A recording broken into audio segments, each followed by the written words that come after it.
Greetings, everyone. Welcome. We are going to take a little turn today off of the Theros path, and we're going to play one final farewell Guilds of Ravnica draft before we... I expect they're going to take this off of the menu pretty much permanently after it leaves on Friday. Good riddance, say many. I am kind of done with it, but I have a soft spot for the gameplay. The drafts tend to be pretty boring, especially on Arena. You tend to settle into a guild pretty quickly and then just take the best cards for your guild, and that's that. But I do like how the games play out. It's pretty fun to play, and it's our best of one option right now. And actually, because of some timing in my life today, I don't want to commit to starting a best of 3 Theros, which, as we saw, have seen many times during the format, can be a 5-hour commitment if you start to do well. And we have, as proof of that, yesterday we started a draft and didn't finish it. So we're going to start this draft, see how it goes, see if it takes me to the end of my stream. If it takes me up short, we will switch over and finish the draft we started yesterday. But we're going to try and have some fun here with Guilds of Ravnica and see what we open. If you want to have some fun with Guilds of Ravnica on your tabletop and you're missing some key cards, though, you're going to check out cardkingdom.com. You can check out the panel down below. They are my sponsor. They help make this stream stay alive. I'm here every day, every weekday morning, largely because of Card Kingdom's contribution to my efforts. They really help me out. And if you want to show your support of this stream, you can show your support of Card Kingdom by clicking on that affiliate link and keeping them in mind when you're going to make a paper purchase, because they're one of the best. They're going to do right by you if you find something you need from them. So thank you so much, Card Kingdom. And let's go in here. Yeah, is it's the other. Basically, the reason the draft of GRN tends to be boring is that you kind of end up Boros, Dimir, and Izzet most of the time, with occasional green decks. Green decks aren't impossible, but I really do try to avoid them. I've had some people have said they've had good success kind of forcing Selesnya since they're so underdrafted, but I think there's a reason they're underdrafted. Anyway, we're going to pay the 5k gold here. I'll get out of your way, and we'll see what the bots have for us. Experimental Frenzy is an incredible constructed card. I don't know how often I've played it in Limited. We do have 4 of those, so this would be a gem pick for this account. We don't need to be a slave to gem picks, though, because we are... Oh, wait, this is a... sorry, this is the free-to-play 2 account. Since we're here, I'm just going to roll with it. I mean, I started everything, but this is not our main free-to-play. But we definitely don't care about rare drafting. Although we care about gems on this, we do like grinding gems here, but we should just take whatever we think is the best card. All of our free-to-play accounts have enough resources that we can focus on power picks because we have more resources than we need. Maybe we just give it a try, but there's also just decent Boros here. There's Plague Crafter, which is just okay. I don't even in Dimir, like, you tend to not have a lot of expendable creatures in Dimir. So I think we probably just take the gem pick here. And it's playable. So this would be a gem pick, or yeah, we don't even have 4 of these. No consideration here. This isn't a really good limited card. Spybug, one of the great reasons to be in Dimir, though. Luminous Bonds goes right along with the Boros plan. So really it's Dimir Spybug or Luminous Bonds. And if we take Luminous Bonds, we still have outs to get into like an Izzet deck if we found that was the most open. So that's a consideration. This is a little bit more flexible of a pick because we could abandon it and still play our Experimental Frenzy, whereas Spybug is basically abandoning Experimental Frenzy for a very powerful payoff card in the Dimir deck. But because I have said, this is going to shock so many, like, I spent my career on GRN on stream drafting kind of 60-65% Dimir. But because of where I think bots are at and because of this frenzy, I'm going to take Bonds. Bacon Bolt is very good if you were into the Izzet plan. We have Notion Rain, which I would have taken if we had gone with the Spybug. We probably take Notion Rain here.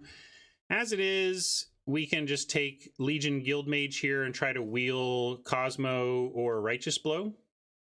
This isn't amazing. It's really kind of a, but this deck plays, you know, what is it? The 2/2 for 2 that ETB gives a point of toughness somewhere, right? Like the District Guard or whatever. So if we're just happy to have 2/2s for 2 in Boros. And then if you do get into the late game, this can close out. It has reach. You know, there have been times where it's like, oh, geez, we're just going to lose to that Guildmage in 2 turns unless we kill it, and suddenly becomes must kill. So we're going to take this. No, I don't think the Guildmage is...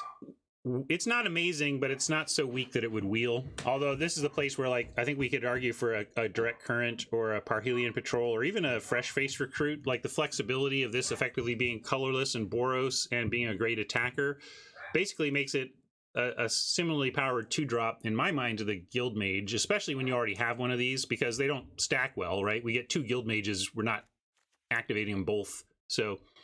yeah, I think we should take our first removal spell. As I do like the Recruit, but there are a lot of different 2s you can swap in, which is why Boros is a pretty successful deck to quasi-force, because you're just going to get enough of the baseline ingredient of 2-powered 2-drops to always have some kind of cohesive deck. The double red is oppressive on this card, but the ability to shock twice tends to be worth it. We'll take it.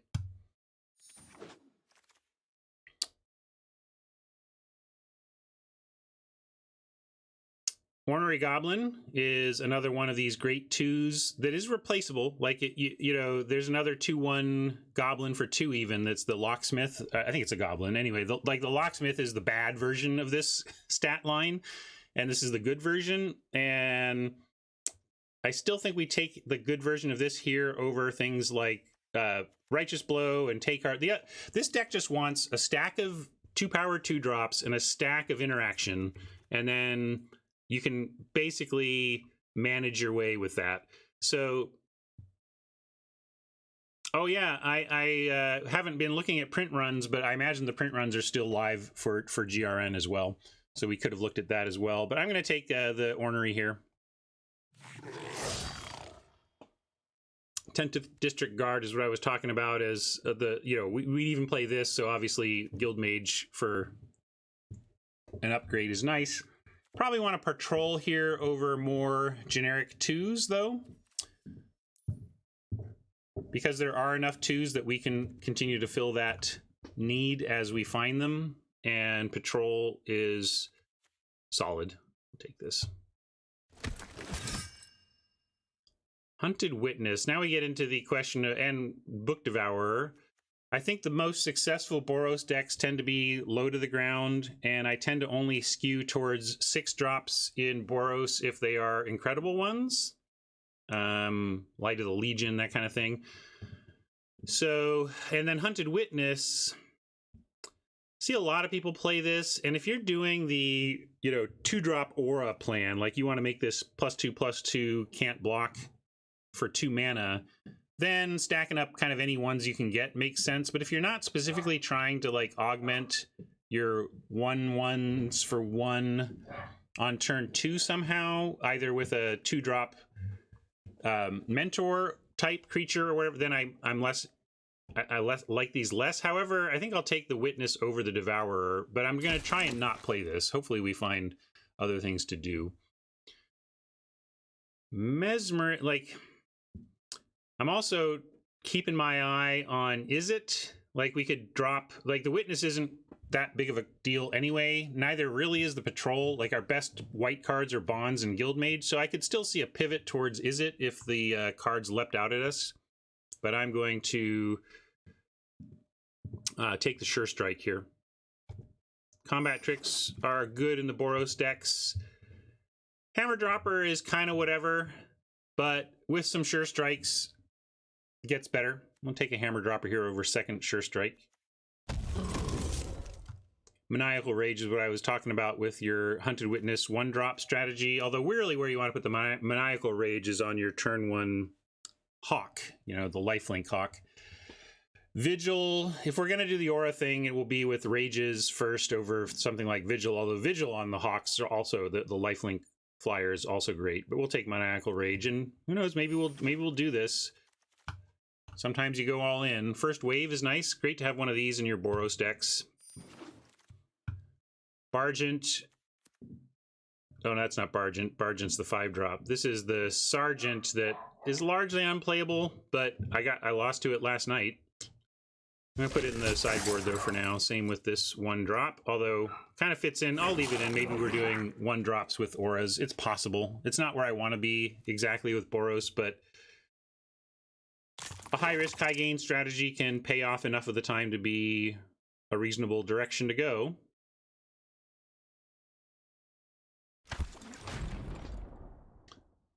Well, blue rare doesn't help us. This pair is an iconic side-by-side from this set. When this set first launched, basically both of these would wheel. So you would open on Disinformation Campaign and wheel the Thought Erasure. Oh my goodness. This is quite the Dimir pack. If we were playing Sealed, we'd be immediately Dimir between the Informant, the Stroke, the Agent, and these two, and then even a Dimir Locket. Like, this is teasing me for not being Dimir, but I'm going to go with Ornery Goblin number 2 over a Take Heart. Is there any possibility of blue? And if so, no, yeah, like, trouble with pivoting to blue is that the blue cards we like here all have black mana symbols on them, although we can take Electromancer, I suppose. Let's take Goblin, though. Hey, Rewarded. This is an amazing card in Constructed. It's very good in Limited. We'll take that. Also curious if we have 4. We do. So this is Gems. Midnight Reaper. Do we have 4 of those? This is the free-to-play 2 account. I don't even need to really worry about it. It's funny, though, that we have... Because I built the green-white Loxodon deck for constructed grinding on this account here. Take a Reaper and convert this to some... Convert a wild card into some gems here. And if we don't, what are we taking? The Guildgate? I do. I'm using the Untapped GG plugin right now. I turned it on to see how many I have. I'm going to do it. This is the free-to-play 2 account, and so its primary use for rare wild cards is to convert to gems. So I'm going to show people who don't know how to do this. The opportunity cost is low. Like, if I weren't going to do this gem conversion, I would take, like, Take Heart or Boros Guildgate. And these are both so replaceable at this point in the draft. We might even wheel one of these out of this pack that I'm going to do the gem thing. And that means... using a tool, you can't see it, but I can see it from my end. I have a draft helper from untapped.gg that shows me that we have 3 copies of Midnight Reaper currently. So we're going to take a Midnight Reaper for the board, and then I'll do this before we even make another pick. We're going to leave the draft, go to collection,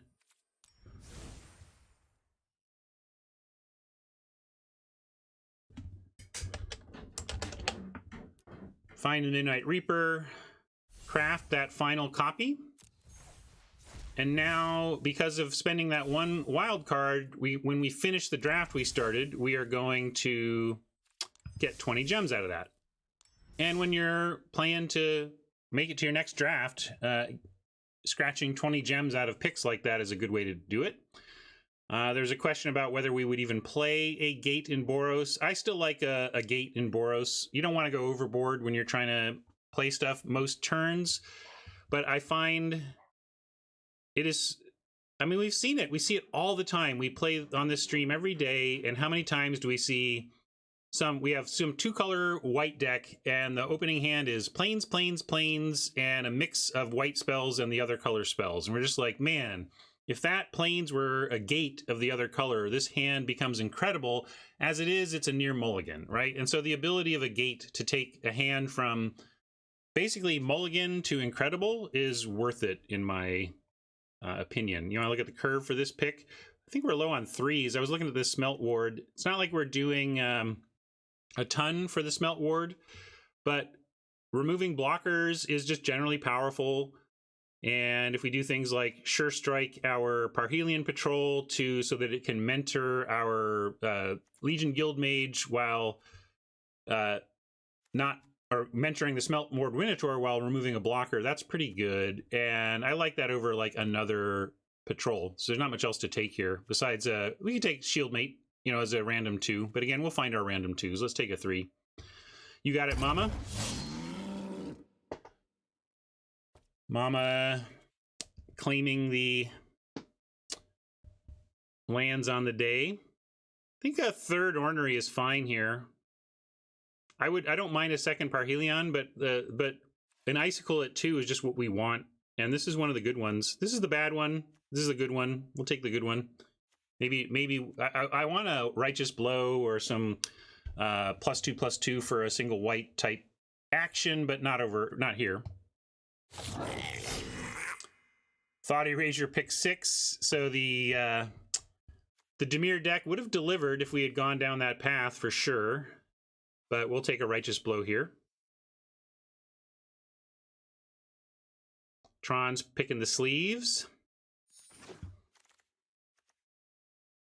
10th District Guide for yet another random 2-drop Dork or a 2nd Maniacal Rage in case we do decide to go towards a hyper-aggressive strategy in which we're taking some high risk, running rages and stuff. I'm much more inclined to do this when we have those Hawks. We don't have no Hawks yet. But we are in mid-pack 2, and if we picked up a couple of Healer's Hawks early in pack 3, I could be convinced to move into the Rage plan. So over Dorky 2, that's pretty replaceable, we'll take the Rage on spec. There's a Restorer, but we have another 2 or a 4. Let's look Curve again. I don't love the Hammer Dropper, but we have one Sure Strike. We could try to pick up another one of the another Sure Strike, and then that goes pretty nicely with a Hammer Dropper, with a double Hammer Dropper. I don't love this card at all, but it's the pick here. I think we're taking this, right? So it's either that or the 2, and I like that. Oh man, the Thought Erasure did wheel. Ugh. Pour one out for the Dimir deck, please. The Disinformation Campaign double Thought Erasure absurdity deck. We do get a Take Heart here, though. This is good. Yeah, Fire Urchin is absolutely playable, Tron. I don't mind it at all because it is it's something that can actually get a counter from a patrol. Like, it can be hard for the patrol to actually mentor something without doing Sure Strike or Maniacal Rage type tricks. So I'm with you. Fire Urchin is a nice mentor target, but we'll look for it cheaper as a later pick than that. Lodev Guardian, not great, but also playable. Demotion, as aggro as you think you want to be with Boros, this is still just hyper medium to below replacement removal. I mean, maybe we take it. I'm not taking Gravitic Punch. I only kind of run this in decks, decks that produce something with really high power. But we're pretty low on power. I mean, we do have Hammer Droppers, but yeah, it's removal-like, right? So we'll take Demotion because it's removal-like and Guardian is highly replaceable. But if we don't end up with removal that we are happy with, we'll run the Demotion. It does the trick of saying we get an attack this turn where you might have thought we didn't have one and another play behind it. But it is, yeah, but it doesn't interact the board, East. I get it. But this is not a good card. I don't like this card. I really want to, I want to, despite it being able to cast twice, I want a very high-powered creature before I run it. And I'm not happy about these Hammer Droppers enough to, like, run it. I'd rather just take this. Don't think we're ever playing Maximize Velocity to the point that I probably should just take some Vault Progress. But we maybe decide that maybe we get a couple more Smelt Wards and this is just, like, how we decide to do it. I don't know.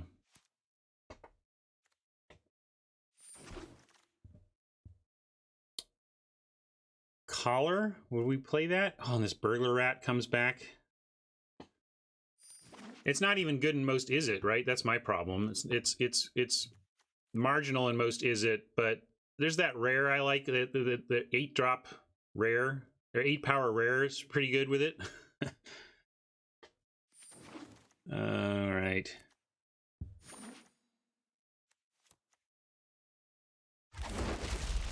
Dream Eater, I believe you can eat me through the night. Are we going to pass a mythic? We could. Got none of those.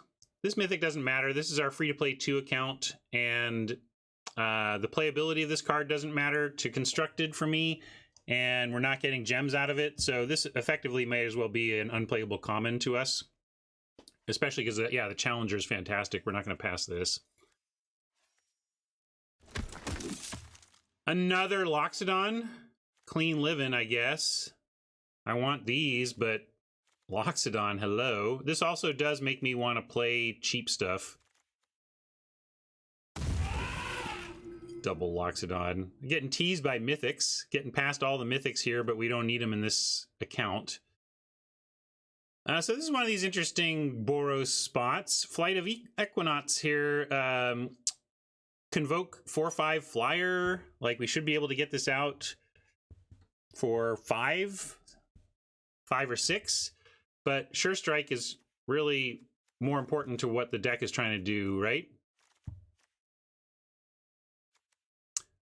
Mensch, you just get here. Hello. I was saying before we started that I think with where the bots are at, that I actually lean Boros right now. In fact, we had a lean Boros, lean Dimir choice early, and I leaned Boros. And actually, if we had, it was like pack 2, pick 1, or pack 1, pick 2, and we had an experimental frenzy, and we went with Luminous Bonds over Spybug. And if we had gone Spybug, the Dimir deck we would have had this draft is absolutely absurd. But we're putting together a decent red one here. We got 2 Loxodons. This is fine. I think the blue-black in hindsight would have been better given how the packs broke, but I'm happy with our decision-making. So here's a Hunted Witness. We could also, I was saying that with 2 Loxodon, we can start to build around that a little more, and that could mean Hunted Witness, but Sworn Companions becomes more interesting here. Sworn Companions, we could end up doing, getting out a Loxodon, even on, well, we'd have to be pretty lucky to get it on 3. We'd have to play some more 1-drops, but Sworn Companions and Loxodon are pretty good friends. So I think I'm going to take that. I normally don't like this card, but with 2 Venerated Loxodons, you got to consider it. Historically, that's kind of what I felt like, Razor, but honestly, my win percentage being my Dimir self was lower in this format than in basically every other format I've played. And yeah, Hunted Witness is also good for the double Loxodon value, but I'm going to take the... We could also do this. We're going to wheel the other one anyway. We can pick one and wheel the other. We're going to get that Witness, I bet. I'm just sad we're not finding any healers. Like, Hawks are really what, you know, with double Loxodon, I really want to see Hawks, and we're just not seeing them at all. And the Dimir deck continues to haunt me here with now a Deadly Visit.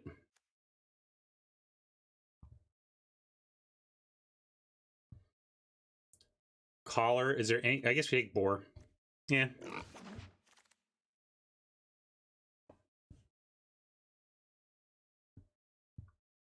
Hunted Witness again, but I can't pass a Bodyguard. We're still fairly light on 3s, so Bodyguard is kind of a perfect pick here.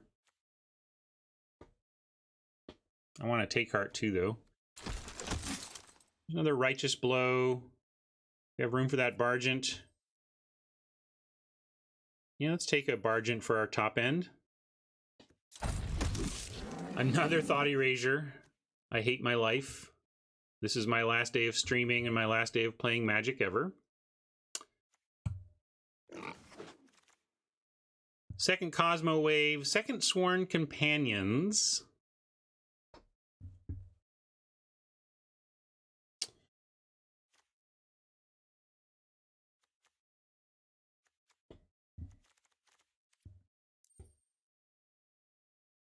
I think second Sworn Companions over second Wave. I just want 1 wave.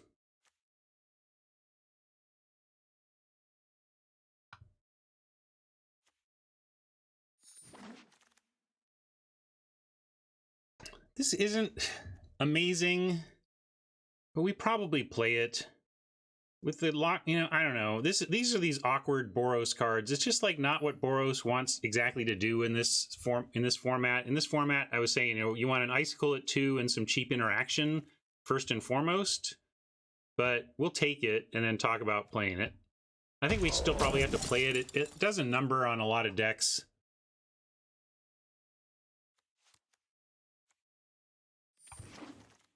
Here's a gate. Like I said, I'll play a gate.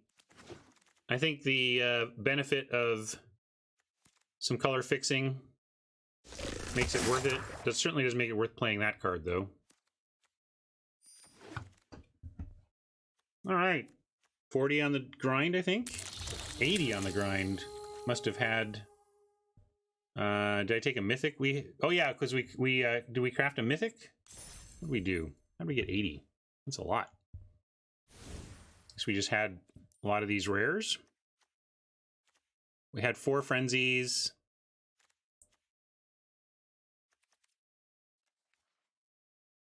We crafted the Reaper, and then, yeah, something else. Oh. I'll take it. Oh, the 2 Loxodon, that's it. I forgot the double Loxodon that we already had. Yep.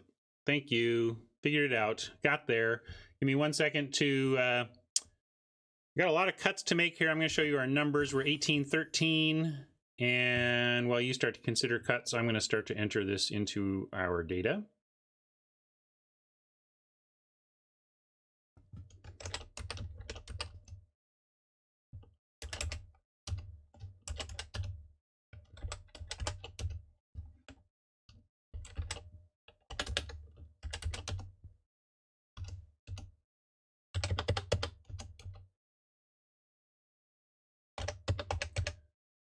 There we go.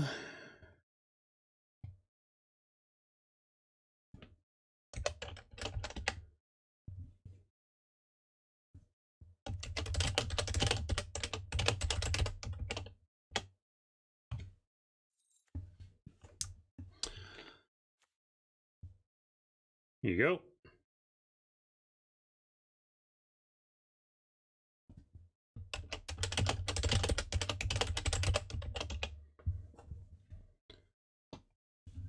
Now then,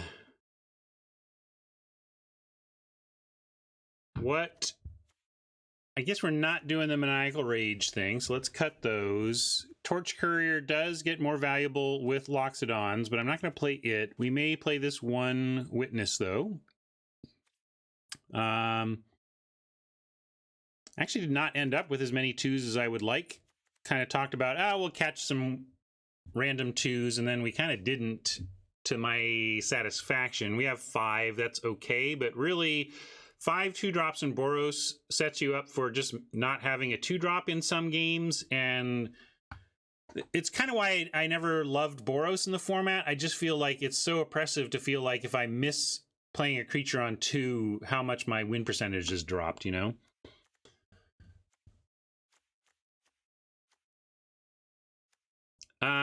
I like Boars better than the Hammer Dropper in a lot of ways. That extra point of toughness is real. Let's try one of each and see which we like better. But I like thinning our 4s for sure. Where does that put us? 1511. Flush enough to reroll. I won't model that behavior, Razor. I won't. Mike, you like the Hammer Dropper better than Boar in this type of deck? What do you think about this giant? Do we just cut the giant? Because the Loxodons are basically 4s at worst. Hopefully 3. And we can just make Sergeant our top end and cut the giant. Puts us 1411, but we do have 2 Sworn Companions, so we have 16 cards that make creatures.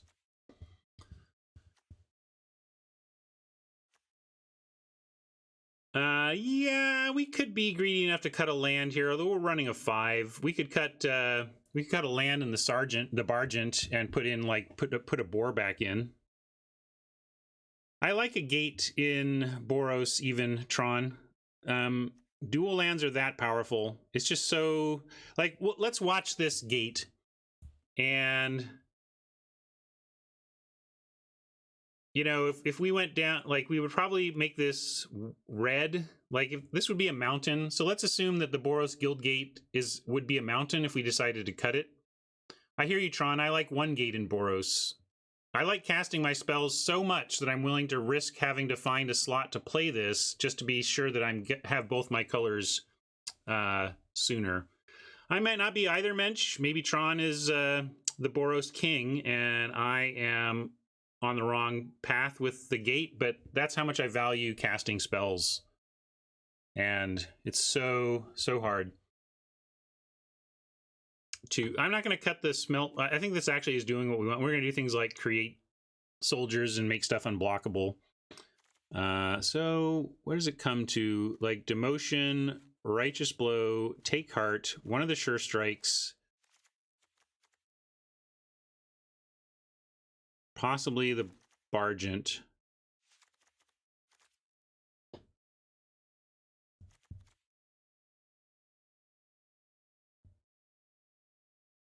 I hear you, G-Pick, but I mean,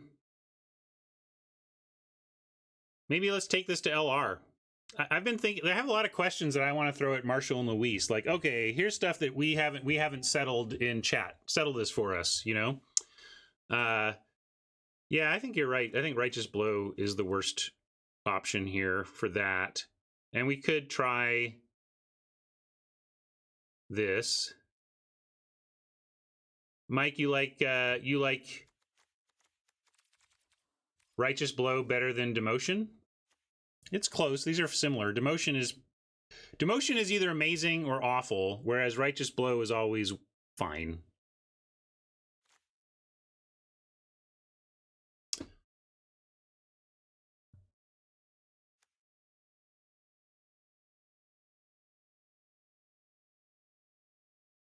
Well,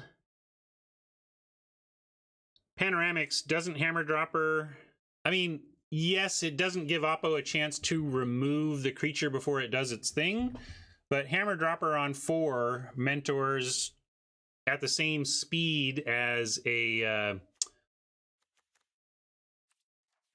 as the red one on 5. Where'd it go? Is it still in the deck? Oh yeah, because I put it over here. Right? They're both, I mean, this one's a 5/2. So this looks okay to me. We might be being greedy on the lands. I'm going to come back in here. I'm going to hit done and come back in.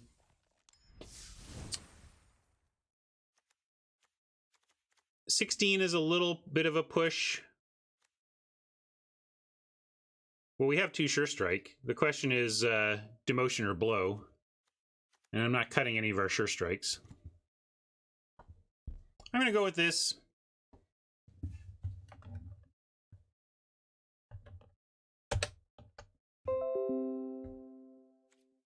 And I'm curious. Poll. I'm going to give this 60 seconds. You can think about it.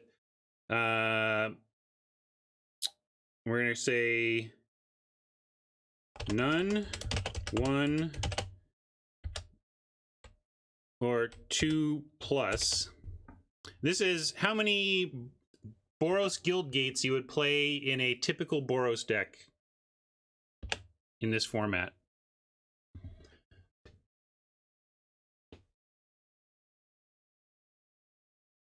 Just curious where chat is at on this question, and maybe I'll. Oh yeah, thanks, Mama. I'll throw this at. And did somebody have the box art? Sorry, we'll go get Mama's Avons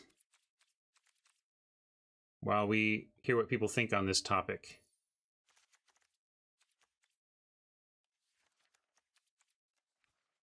Oh, sorry, Mama. This is the account that doesn't have Avons. You're gonna have to. Let's see. We can do a different Avon. I'll go with this Avon.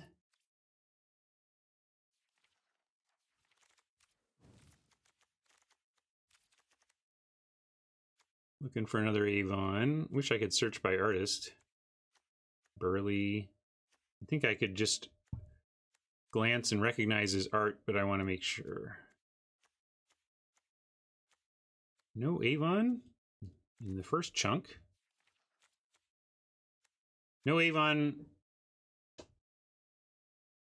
No Avon, Mama. I'm going to have to go with something else. This one looks pretty. All right, we'll do that one.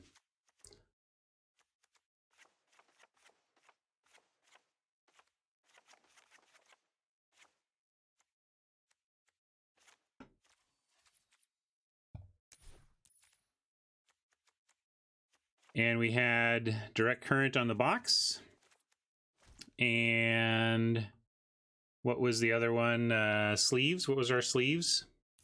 Oh, sorry, we don't even have special sleeves today. Sorry for wasting your points. I didn't mean to draft on this account. It was an accident. You're supposed to have all your stuff. If I cost you a sleeve choice, you can have tomorrow. Sorry, Tron. You have one choice. I mean, we do have the resources we could even buy on this account, but no, this account is purely for using. This is our bargain basement draft only. Oh, did I miss a meme?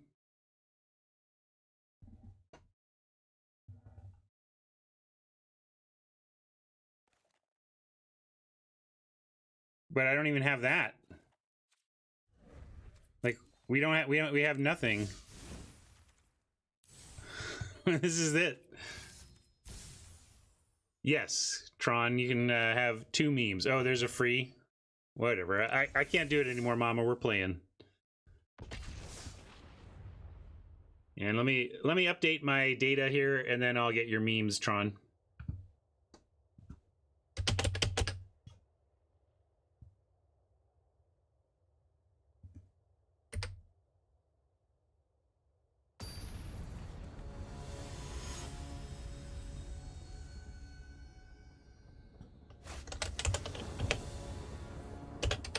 All right.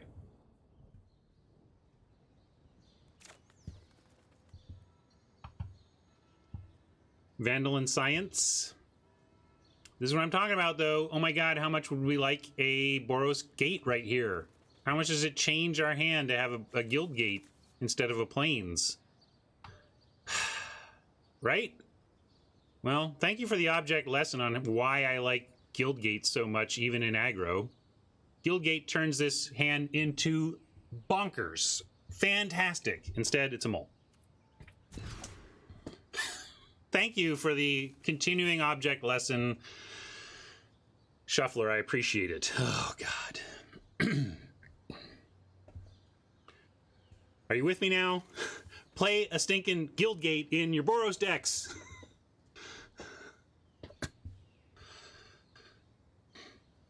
Oppo goes first. Maybe we keep this one. Like, we just gotta hope we find ourselves a Plains. All right, well, we have a turn 2, and if any land comes up, a turn 3, so that's better.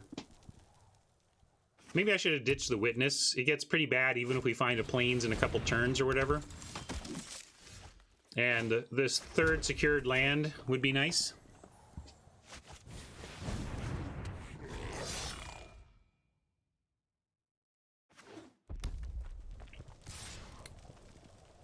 Well, I'm going to assume Oppo didn't read here, and we'll give it a try. Yes, my point was not that specifically in that situation, that could have been our... I mean, if we really want to be, you know, yeah, I'm not saying that had we done differently, a gate could have been in that hand. I was merely saying, imagine if this were a case of gate, not gate. That's all. Yeah. Wasn't claiming that coulda, shoulda, woulda there. Just pointing out the context.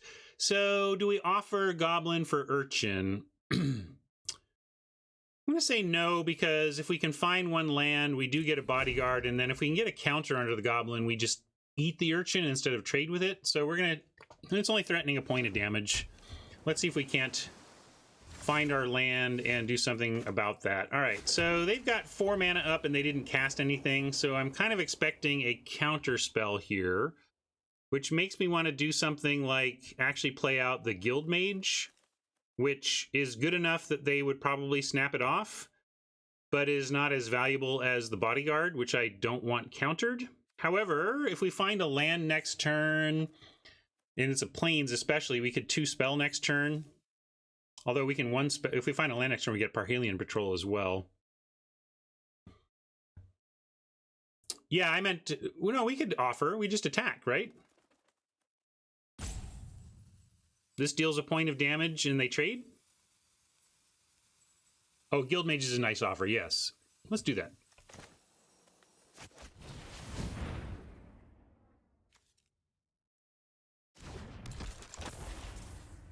There was a pause there, and then they let it happen. I wonder if that was a calculated let it resolve decision, or if they just have an instant that has no counter ability. It's probably that. Let's see what they do here.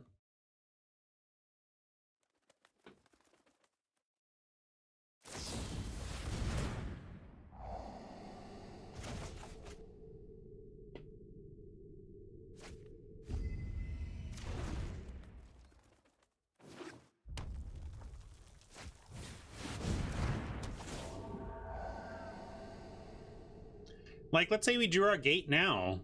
It would be sad that we couldn't drop a patrol, but we would have 2 planes for the turn after, which would be really valuable. Watcher's awfully good.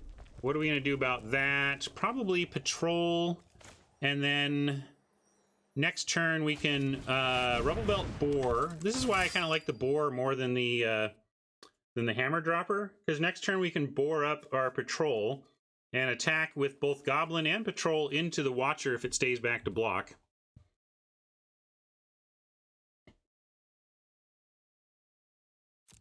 Wojak Witness is another option. I went for the Sky play since I'm worried about this Watcher.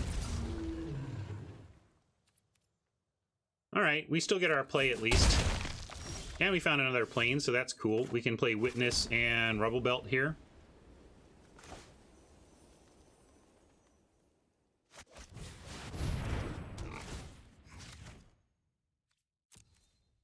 We are offering a couple of trades here, but they're good trades to offer.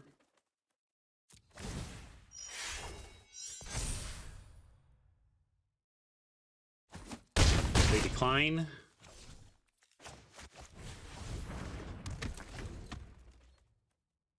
Next turn we have Bodyguard Guild Mage or Bodyguard Challenger at the very least.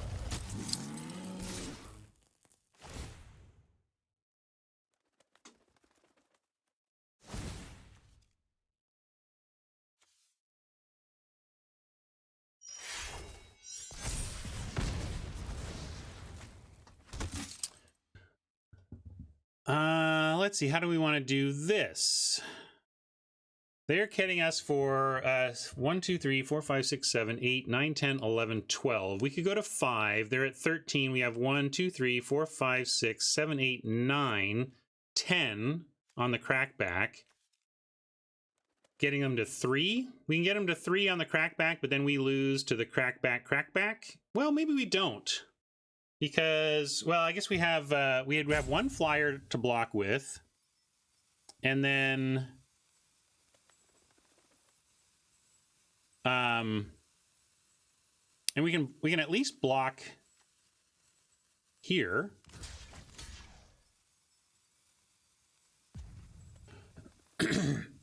Well, if we kill the 4/2, our crackback is a lot worse. This is where on the fly math is a little challenging, because we have enough. We can also play 2 creatures out for sure on the ground, so we have ground blocking next turn is the thing. You smell Sure Strike. They've only got 1 mana up, so unless I'm missing a discount, I do not smell Sure Strike.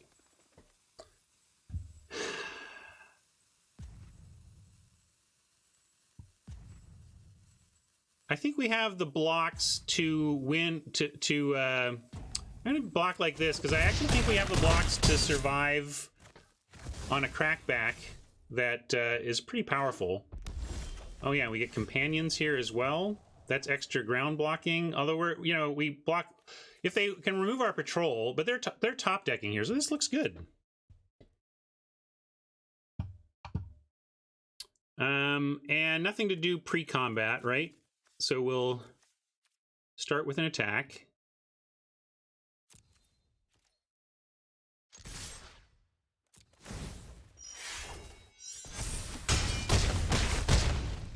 And I'm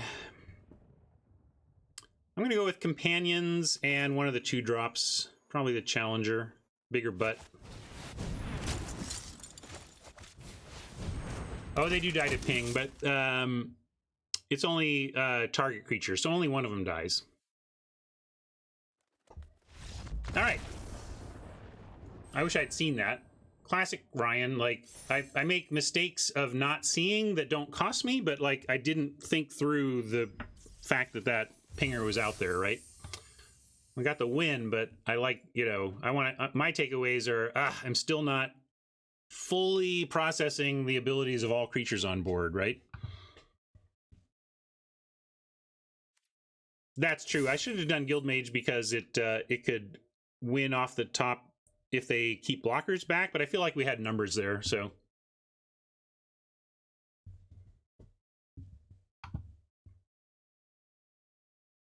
Yeah, Haj. Untapping and being able to deal 3. I don't know. I had to relook at the board to see if that even truly mattered because of the creature counts, but maybe it mattered. And again, I didn't consider it. At the very least, I should have considered it, which is my takeaway. Happy to get a win, though.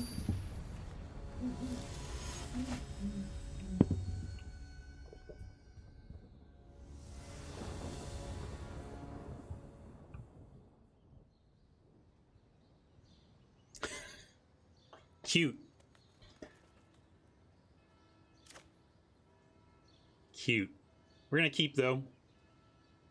Ornery into Rubble Belt is good enough.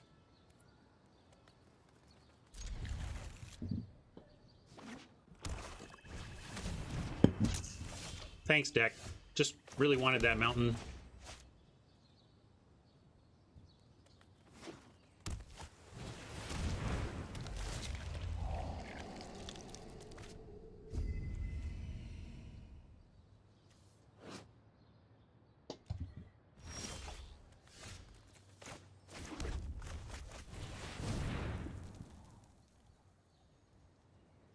Yes, we are clearly in the Dimir matchup. Goblin gets them. As you saw last game, Oppo attacked a 1 toughness creature right into our Goblin. Maybe they'll send Lazav in which case we'll try and trade. Although if they... Yeah, they won't have a dart available either.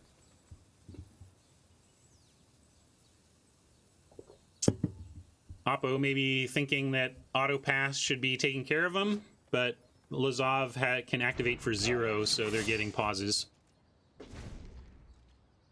It's a mythic. You can put a lot on a mythic.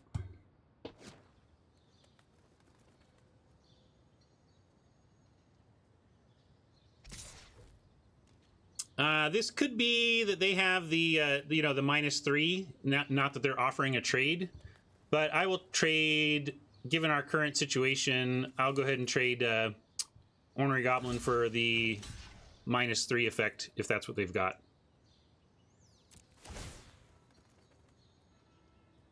More likely, they just don't know that this is going to happen. Silo, if I had a killer aggro hand, yes. Silo says, "Don't you win by trading damage though?" And it's like, yeah, if we had an actually good hand, but like we don't actually have a good hand here, so we need to acknowledge that and actually make some trades here because we're going to need to go a little bit longer, maybe try and win with Experimental Frenzy as opposed to aggroing them out. So here, Rubble Belt for no value, but all of our mana versus Ornery that can be buffed by the Rubble Belt next turn. Basically doesn't matter that much. I'm going to go with Rubble Belt. It has higher power in the immediate, and they're stuck on 2, so let's try and punish them.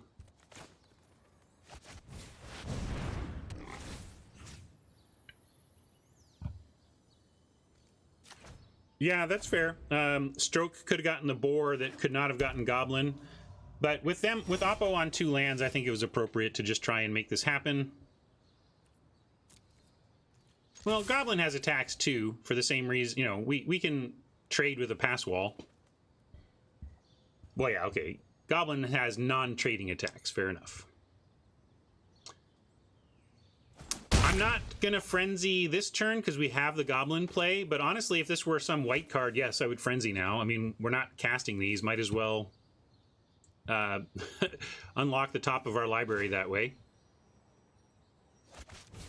It's true, right, Hunter? Like, Goblin, one of the most powerful spells in the format, apparently, because everybody has stopped reading it. Get rid of the Witness. It's not going to be that good, even when our planes do show up. And you get a meme out of it, though. Hey, there's that planes. Oh, I also owe Tron memes, so this is for the actual burglar. Some say I never heard of ya, a rap burglar. And then Tron, you wanted... Can you hit me with the ones you wanted again, Tron? I forgot. So... we could patrol and not Loxodon, or we can Loxodon for partial value here.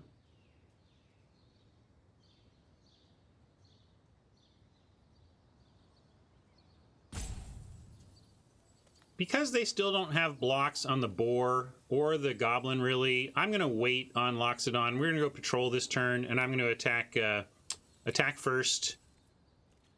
I don't want them to trade for the goblin, but I don't think they will. If they do trade goblin for pass wall, that's fine. I'll let them do that.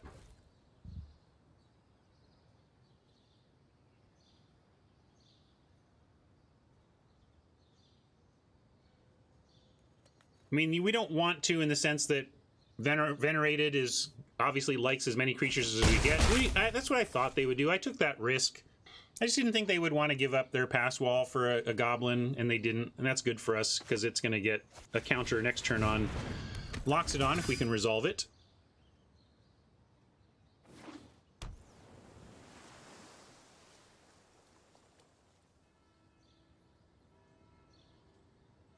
After an early struggle on mana, Oppo has found a couple, and now they're fully active. The battle station is fully operational. We'll see what they're going to do. That's pretty good. If they're going with a dart at this point, we're happy about that.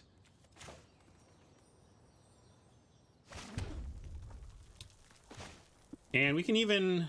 we're close to being able to go Loxodon into Experimental Frenzy, but that's okay. Hopefully, if we draw a land next turn, let's see, 4, 5, 6, 7. Yeah, next turn we could go land, Luminous Bonds, Frenzy. That would be quite a turn.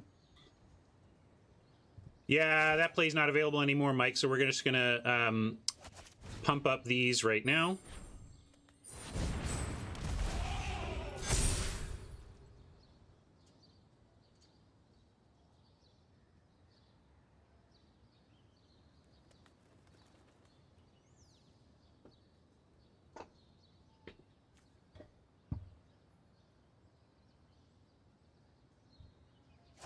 Oh, no! Well, let's see. Yeah, they snapped that off. Frenzy! That's okay, though. Again, you know, they're using their turn to Thought Erase here. We've got quite the board, so the fact that we get to nullify the pass wall if we want, we don't even need to. Like, they have 0 blocks currently. But they seem to have action of some kind. Looks like, what are they doing on 2 mana? Severed Strands. There you go. All right. Oppo making a game of it here. Hopefully this beef is going to be enough. Or we'll find some stuff off the top. Demotion. We don't need to use either of these now. I mean, they may cause us to discard them or something, but I'm not going to use any removal until Oppo shows us creatures that can successfully block one of these two.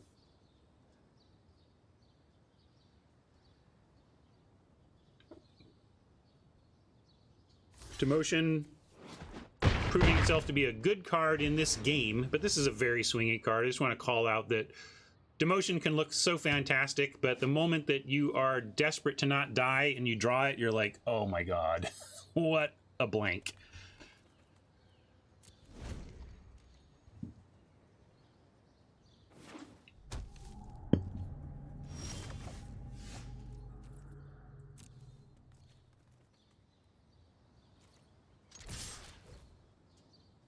True Silo. We may find some, though. Let's see what they do with Surveil. It's a pretty big Surveil. We want to see bottom, bottom, of course.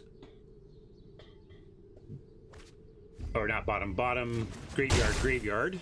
Guild Summit. So they kept one on top. But hopefully it's just a creature to block with. If they're keeping a creature to block with, we've got that covered. But they know we have the bond, so maybe they wouldn't keep that. This is nice, too. This is active on untap. Probably not going to use it, but the fact is, you know, we could.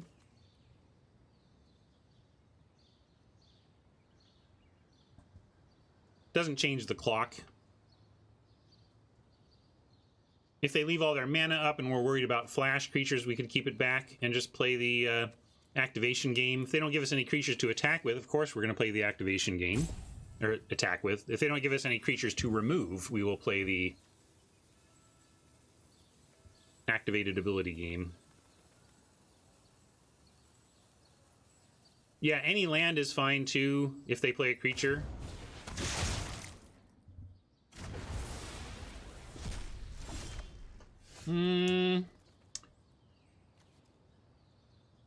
Yeah, we'll just add companions and attack. They could have the 3/2 flash. What do we think about that? Are we ready to trade Guild Mage for the 3/2 flash? Let's cast Sworn Companions here and see if there's a pause, first of all. Alright, no pause.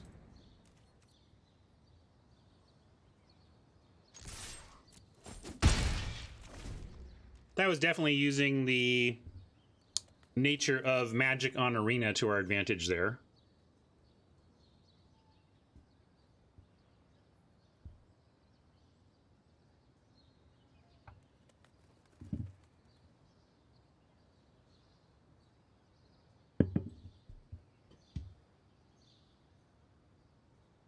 We're presenting lethal. Attack for 2, burn for 3. And Oppo says we've got it.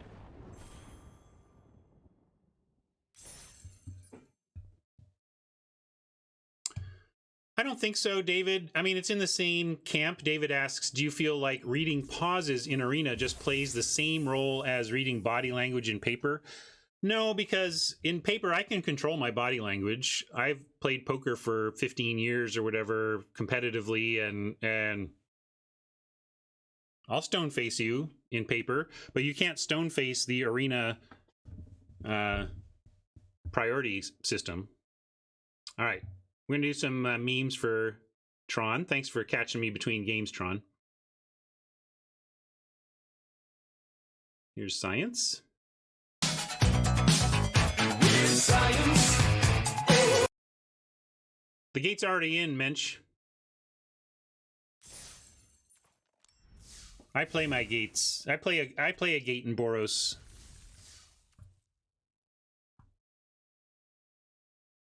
Yeah, full control is not a reasonable disguise, David. I mean, I do it sometimes. I mean, you can mess with it and play with it and stuff, but bottom line is you leak information unless you're hyper on top of it or willing to torture you and your opponent with locked-in full control, then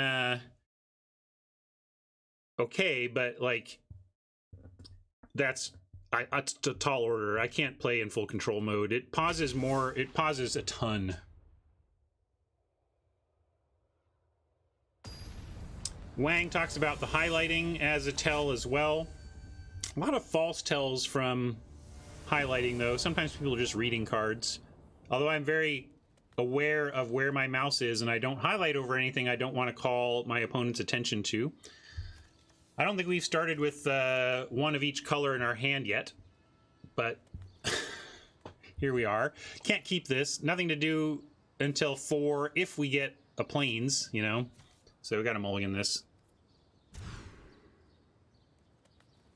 And we're keeping this, and how greedy. We either get rid of the Sergeant to kind of ensure Bodyguard into Boar, or we ditch a Mountain and hope that we find a curve out. I think we ditch the Sergeant and ensure that we've got...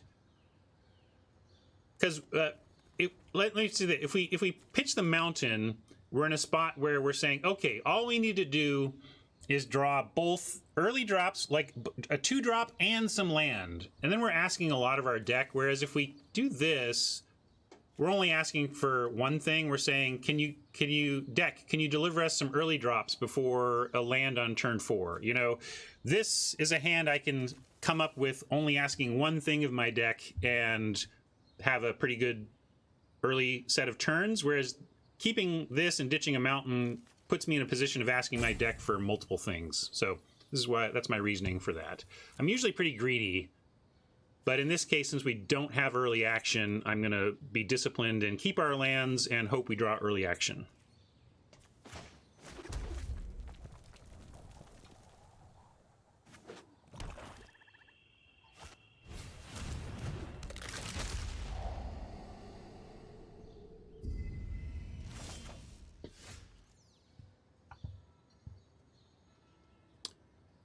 Sad we didn't find a 2, but getting Loxodon in our hand is nice because we, with any land here, get to go Bodyguard into Boar into Loxodon at least.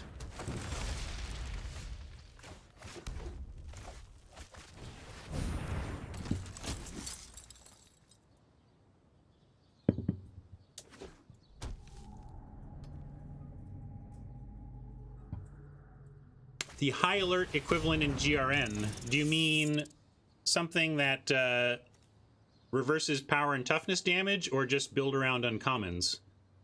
You have to tell me what you mean by that, and here's a rat burglar for you. Some say I never heard of ya, a rat burglar. So what do you want to do here? The greed plays mountain, and we try and find another land for the rubber belt, and then we get Loxodon. If we want to ensure the Loxodon curve out, we've got to keep these 3 and ditch removal. Ditching removal seems, oh, how can we do that, right? So I am gonna ditch the land, knowing that it could result in us not doing anything next turn, but Oppo isn't applying pressure. So okay, we got lucky and found our replacement land, but I felt like we had to do that. And it was lack of pressure that made me feel comfortable doing it. If Oppo had a bunch of attacking stuff out, we would have to really think about whether or not we needed to just give up on the dream of, you know, give up on the Boar or something so that we have the Bonds and the Loxodon.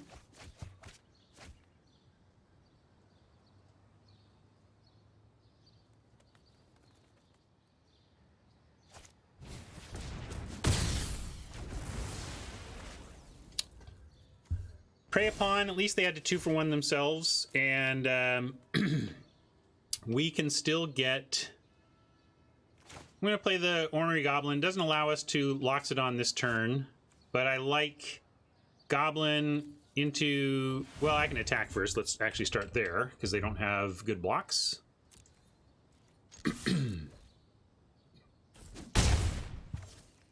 And then we'll play out our 2. This also lets us, if we draw a small creature, like if 1, 2, 3, 4, 5, 6. So if we drew a 1-drop, if we drew our Witness, for example, we could play it and still cast the Loxodon. We didn't. We're going to see if Oppo has read Ornery Goblin. We'll do it next turn. We're going to Loxodon here. Get our value.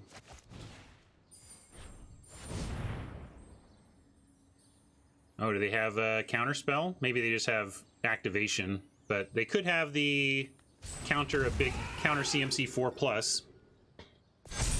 But they didn't, and now we're looking good if they don't have hard removal right away.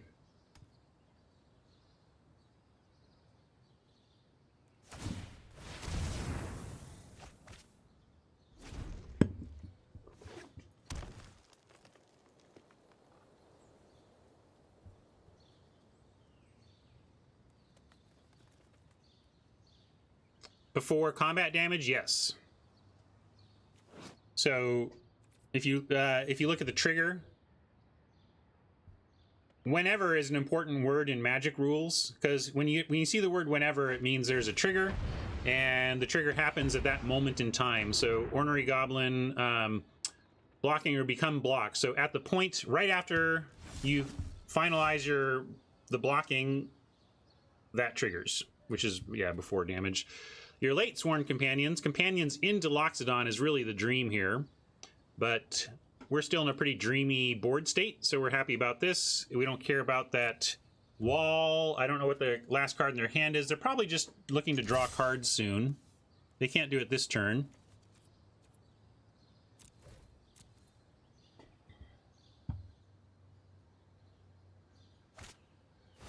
I was wondering why they went for the boar over the... I mean, it didn't really matter. They're kind of virtual vanillas at that point. But there you go. They had answers to both, as it turns out. And that's fine for us. Again, this Portcullis Vine isn't doing much. They might be able to draw themselves back into it. They have 18 life, so they got a good solid life total here on which to try and rebuild.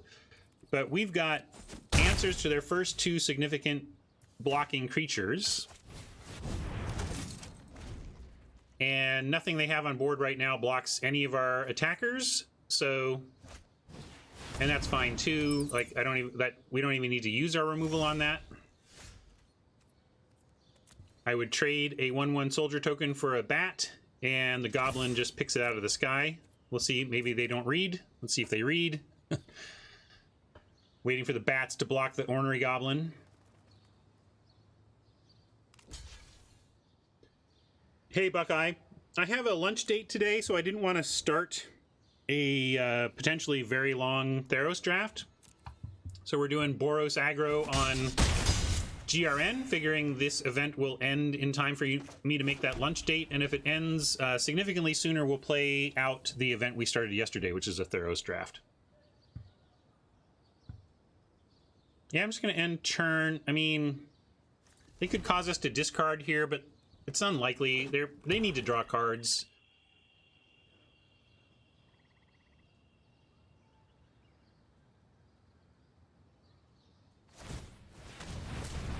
Yeah, I could save. I'll save a land in hand from here, I suppose. But I just figured they would be doing this turn, Haj. Like they are. I mean, what could they have drawn to really punish us for that? I mean, Disinformation Campaign. I wouldn't even care if they played Disinformation Campaign though, because it's such a bad tempo play for them. That being said, holding a land would have been fine. Oh, and then I owe one more meme. It was Vandal and Science. Okay, and I did Science, right? So you need Vandal. Here, this is Tron's final meme. To the extreme, I rock a mic like a vandal. Light up a stage and wax a chump like a candle. Dance! And no need to play the Witness Pre. And do we need to use removal yet? No, again, if they want to trade Bat for 1/1 token, I'm still willing to do that.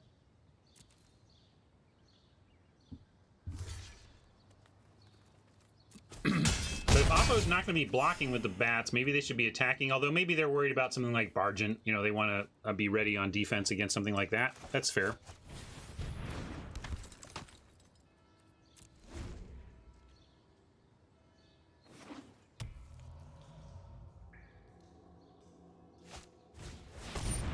There we go. That's the kind of thing we want to throw a Luminous Bonds upon. And Sure Strike, remember, is also 3 to the face on anything they let through, so we may take that risk.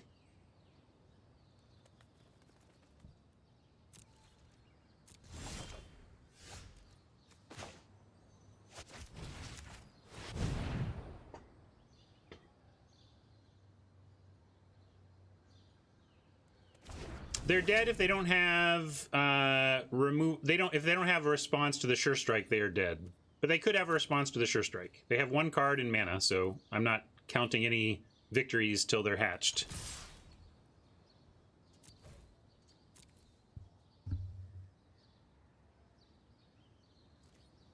But yeah, we're going to go for it and make them have it.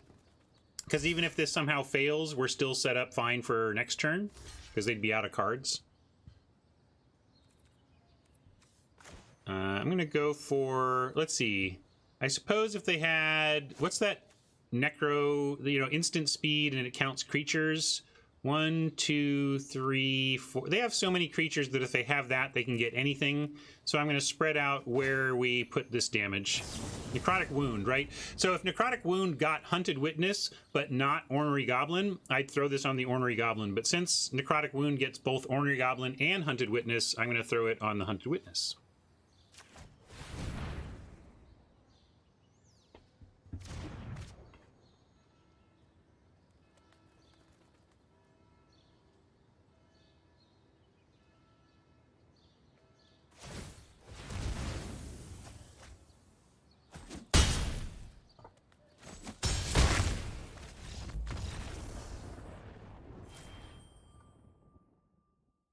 All right.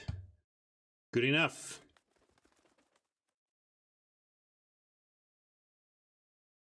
Yeah, sorry, I think I missed a notch in the belt. We're now 3-0.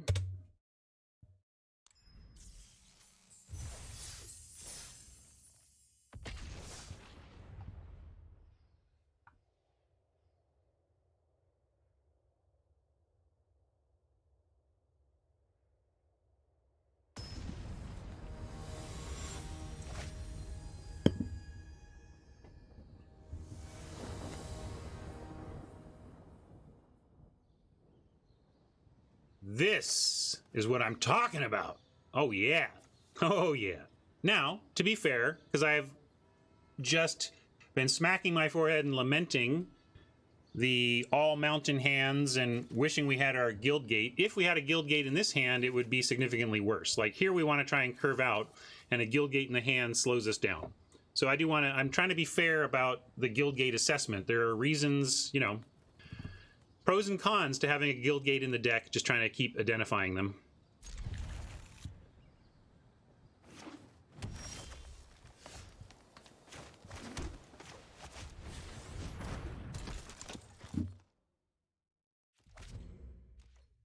We're up against number 670 in the world, apparently, or on Arena. And we got an untapped land, so that's fantastic. We'll go Challenger here, because if they can't do anything, it actually does pump the Witness next turn.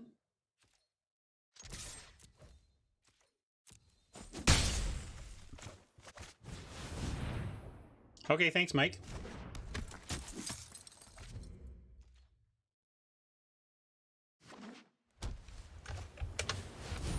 Mike hooking me up with a code we can make use of. Oh, interesting.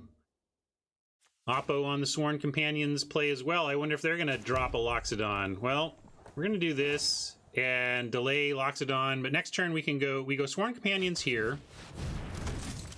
And we get to, I should have attacked first, but whatever. They're never going to block Hunted Witness with their double companions. And if they do, we get a dude out of it anyway. So this is a no-brainer attack.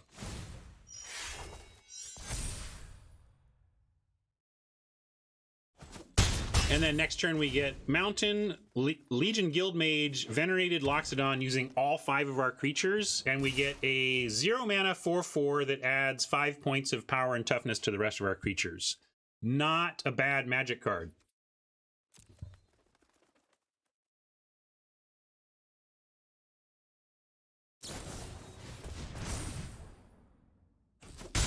I'm cool with that. What are they going to do after? I wonder what that was. That was a little bit... Okay, I was like, that doesn't make sense. Number 670 in the world does not just throw away Might of the Masses for that type of damage.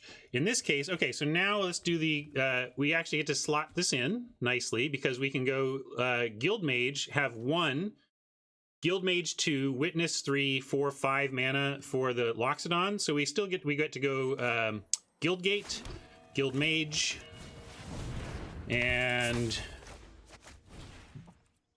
pow.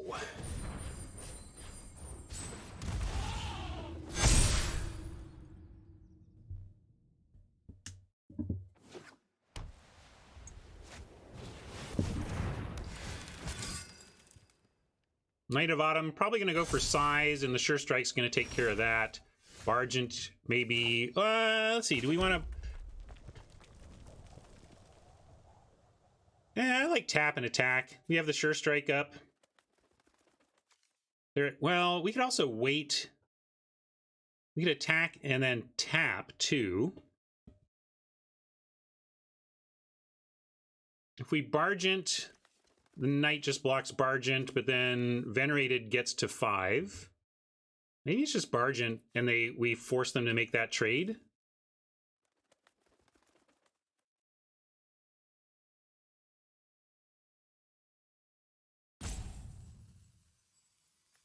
Right. Oh, sorry. Bargent is a 4. I was thinking I had my 5-2 in my head about Sergeant. So given that we cannot increase Loxodon to a not trade, I think we just attack. I'm going to attack with everything but the Guild Mage. We're going to use Sure Strike to win combat here. And then tap any blocker at their next end step, and then Bargent on our next turn. And that's fine.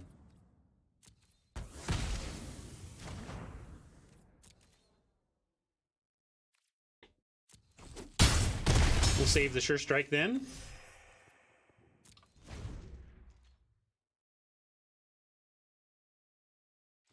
I'm not even going to activate this now, because if they want to race, that's great. They can attack with any of these they want.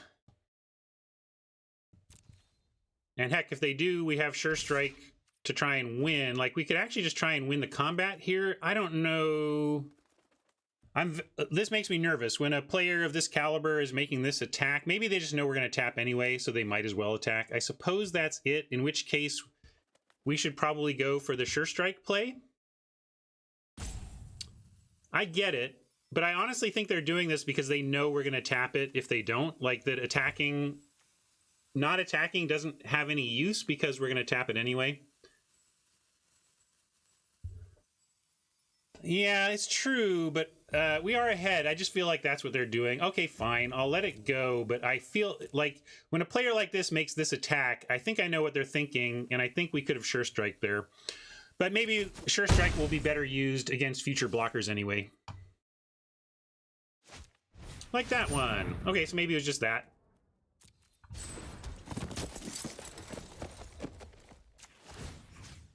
But I do think the Sure Strike play would have worked if we wanted it. Well, let's just do this. 4, 5, 6, 7, 8, 9, 10, 11, 12. And then almost, it gets them to 1. Doesn't kill them, but it gets them to 1, and we're at 14. So unless they like draw a land and like +9/+9, we win. Yeah, we could Bargent too. All right. If it doesn't, yeah, it doesn't win us the game, so let's barge. And do we want to leave something back even?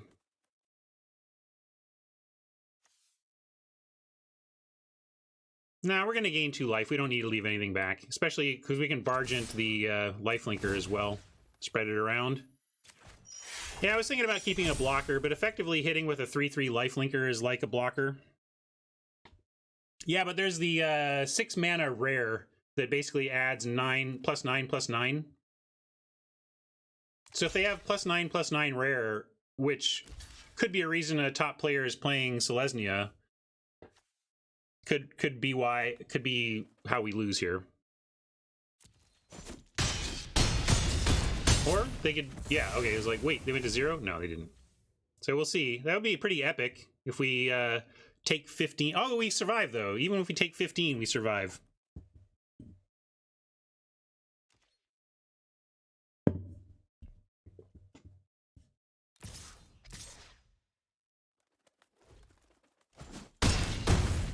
I'd take 17, 8. Oh, yeah, sorry, I did math. Bad math. So it would have been Xaxes if they had it. So we dodged that. I was thinking it was 9/6. Bad math. Don't need to do anything here, so we're gonna... Let's see. Could they possibly have a fog effect?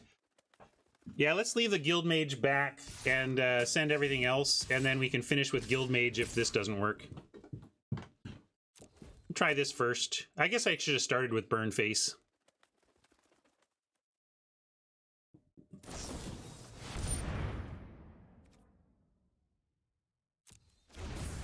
Still not enough. I guess that's... Wow. Number 670 on Arena playing that. I suppose it's... I don't know what they're not playing, so... Yeah, Haj, I should have thought through the ability to burn them out there. I was just all focused on attacking and didn't plot that out as well as I should have. But we did it. Well, whatever, Windraven. Nobody makes it to a numbered account without knowing how to draft, is my point.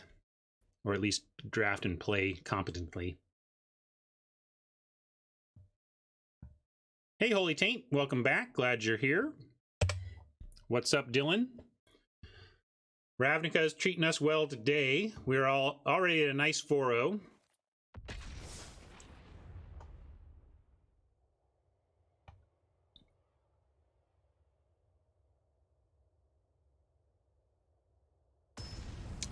Yeah, we've had some of our friends around here make Mythic.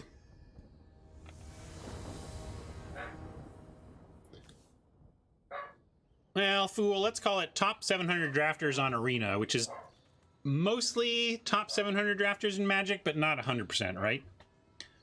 All right, and here's another object lesson. How do we feel about this hand if it is plains? Like we grudgingly keep, but thanks to the gate... Again, this was going to be a mountain anyway, so it's not as good. I just like observing when it could have been monocolored and instead we got both.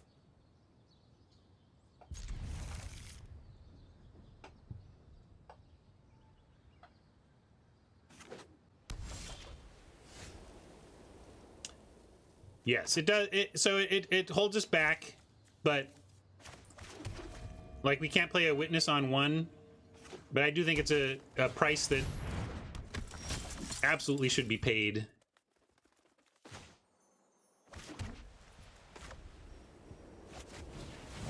We got no blocks here, but they got no mentor, so that's fine. And maybe we play another Ornery Goblin and see if maybe we get him again. Although we're probably attacking back the other way with our Ornery Goblin, depending on what they come up with for their turn 3. Another Selesnya deck.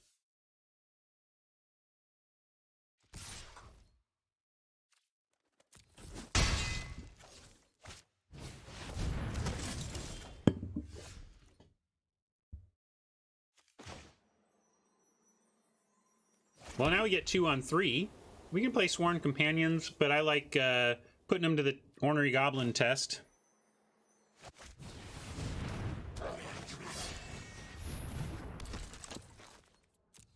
What's up, Panoramics?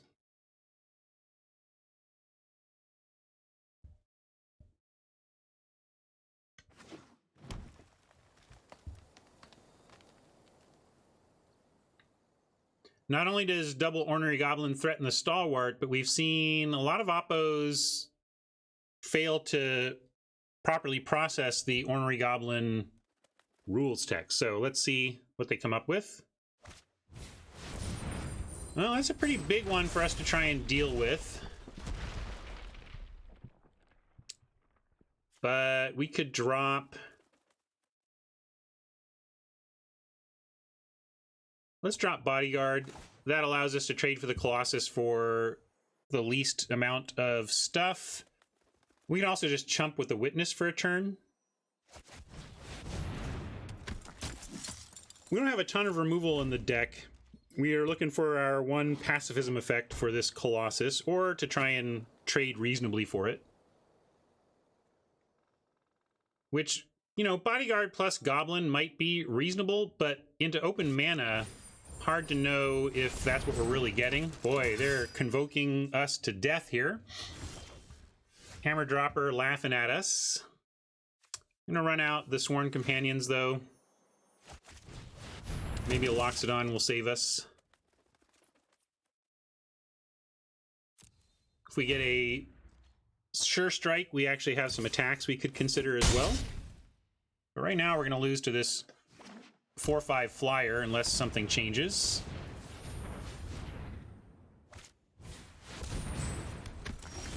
Demotion is, again, see, this is where it's like, it's so great when you're aggro, but when your problem is that you're losing to a 4/5 flyer, Demotion is like, getting Nelsoned by our removal here. But because we are tight on mana, I still feel like we should demote the 5/5. Although, I almost wanted to demote the Guardian. This is the one most likely to be blocking us, but we'll demote we'll demote so that we're using our mana. We're pretty tight here. We may cast a Frenzy coming up. Right now we're going to lose, though. We really do need to find either a land so we can at least chump with the patrol, but really we want what? Luminous Bonds. Okay, well, we're running out of time, but the Sure Strike draw gives us land in... Okay, we pass, take 4, go to 6, draw land, play Parhelion Patrol, pass, they attack, we go to 2, then we untap with Parhelion Patrol and Sure Strike available to try and deal with the Equinaut. So that's our plan. And in the meantime, do we have other... Given how precarious our life total is, I think we just stay on the ground trying to hold the ground. And that's our plan. We have a plan at least.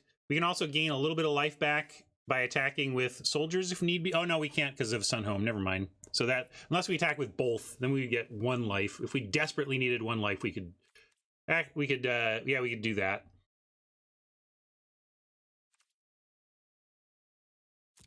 But frustrating to be stuck on 3, although we are the team that decided to go 16 land. So maybe second Sure Strike was our cut for a 17th land or something. All right, that's nice value. If they get wide enough, we could be in trouble.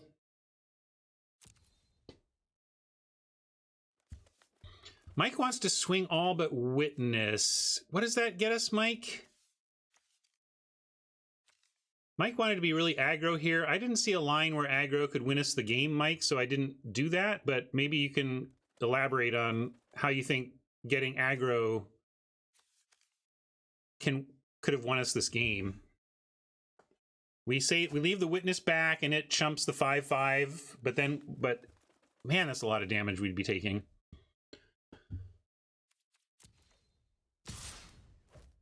All right, we need a land off the top or we have no chance.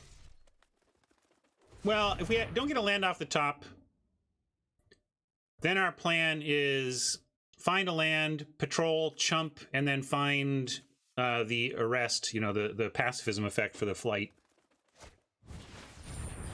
They're getting pretty wide here, so I'm wondering, I think we have enough so that they still don't have it on the ground, but yeah, we need a land right now or we are going to lose, most likely. Yeah. Someone was griping about this card when we drafted it, how Boros is a trap, Direct Current is terrible. Well, not terrible. Direct Current is a difficult to cast shock that you get twice. And I think that does us in. Unfortunate. Our deck came up short. Yeah, we still have the Parhelion. We draw land, Parhelion, but with the way they were adding to the board, I just didn't see it. And it's time to move on. Mike found a line. Mike wanted to gain some life with the Sure Strike. I quit a little early there, I suppose. We were like 98% to lose. I didn't play for my 2%. I think if I'm off air, maybe I do, but felt better to get going on a fresh game.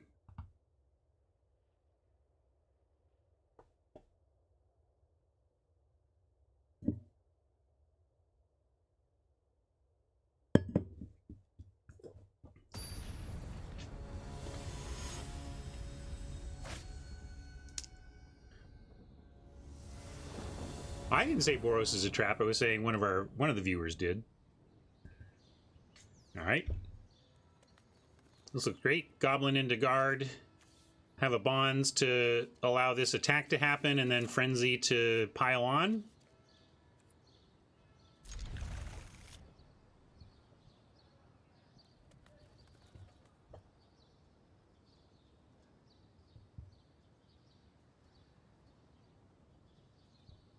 Hey, Detested. I normally am doing Theros drafts. First, welcome. Glad you're here. I don't know if you... how did you stumble on us? Did you watch YouTube videos? Did you just notice us in the Twitch? I always like to learn how people discover this here channel. But that being said, there is a chance we play some Theros draft, because we drafted yesterday. And actually, if you want to see the draft from yesterday that we might finish today, you can go to my YouTube channel and look at the most recent video. But basically, we are 3-1 in a best of 3 Theros draft that if we wrap this up in the next hour or so, we may play a match of that.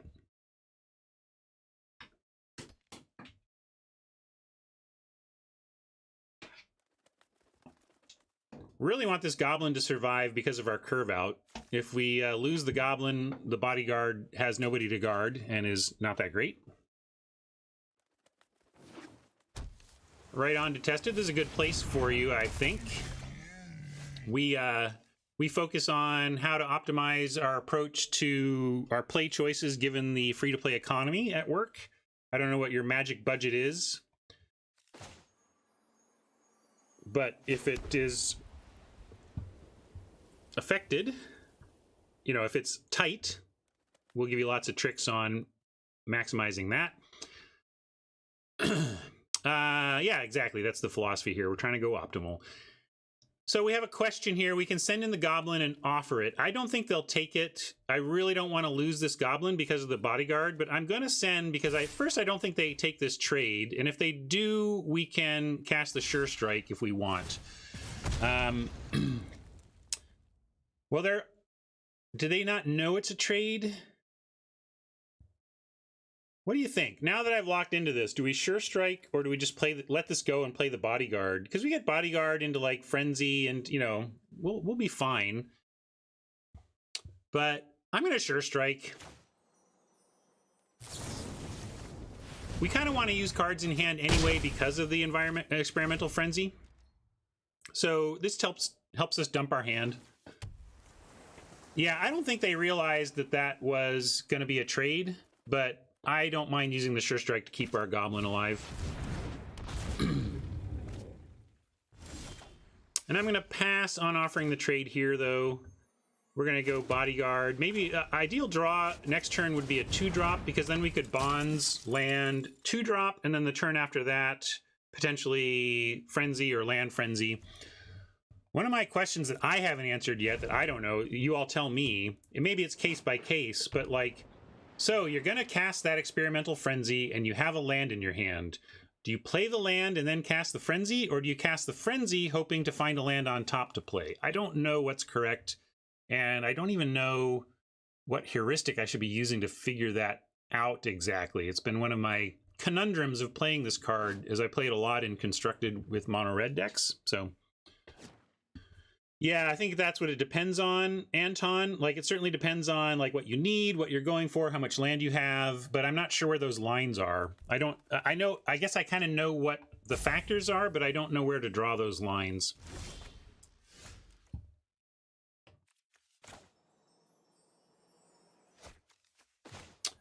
This is awfully suspicious, don't you think? I'm going to cast the Sworn Companions ahead of attack to see counterspell, pause, that kind of thing.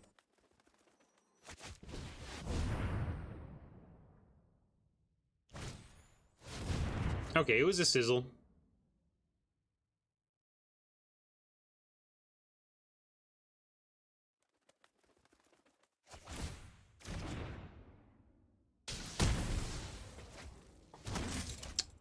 And with that gone, I'm liking the goblin offer a little more.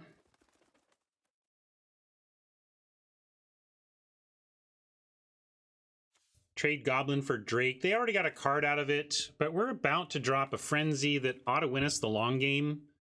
And it does clear the way for these 1/1s to do something, so I'm going to make this offer.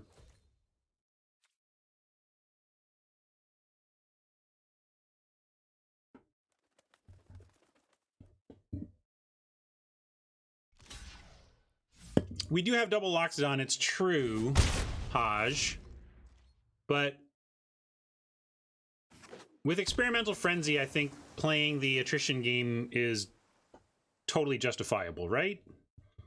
Although our ideal turn next turn involves drawing something we can cast alongside Bonds, so like a 3-drop in our deck would be nice. And then we can do Mountain, Bonds, and 3-drop.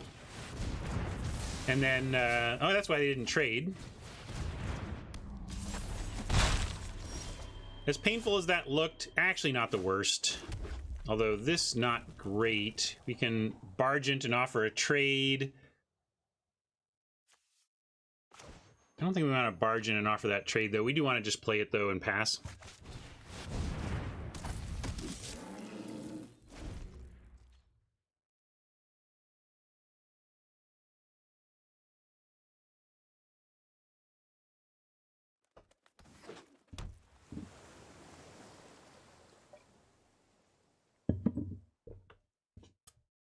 Yeah, Detested, I should show you, I should link you to my YouTube channel.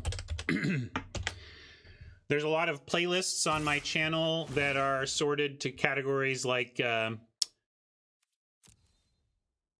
optimal on arena, limited level ups, design discussions, that kind of thing. But if you're looking to figure out how to approach both optimizing your game for win success and optimizing, but especially optimizing your choices for the economy, yeah, check out the Going Optimal video playlist and you'll get a lot of good stuff there. All right, so now we've got bonds and frenzy, but we can start with an attack.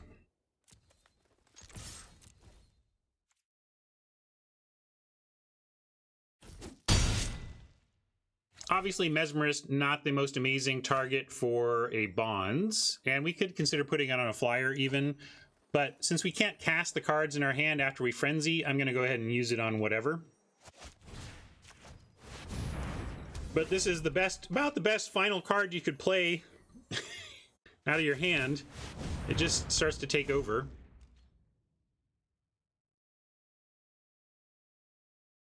And blue-red, while it can bounce it, is certainly not going to do anything to destroy an enchantment. So it might return to our hand, but other than that, it should land. It should stay.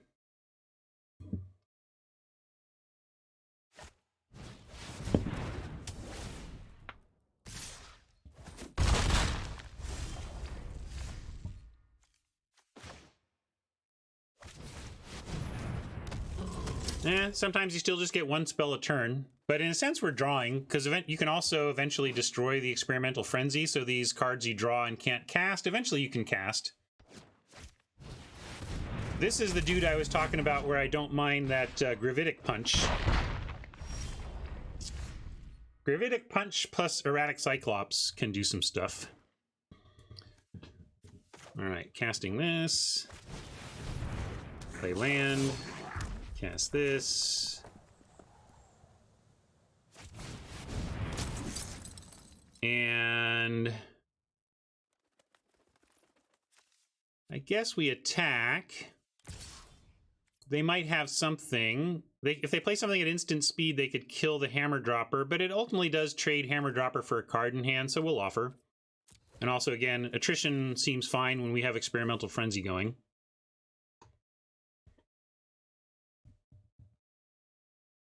Detested, we are definitely more limited here than Constructed. I do have some segments on Constructed in my videos. If you look up Constructed Brewing, you can see some of the Constructed play I do with our friend Jay Schneider, who comes on sometimes. Primarily, though, my content is about how to make your way through this world via Limited.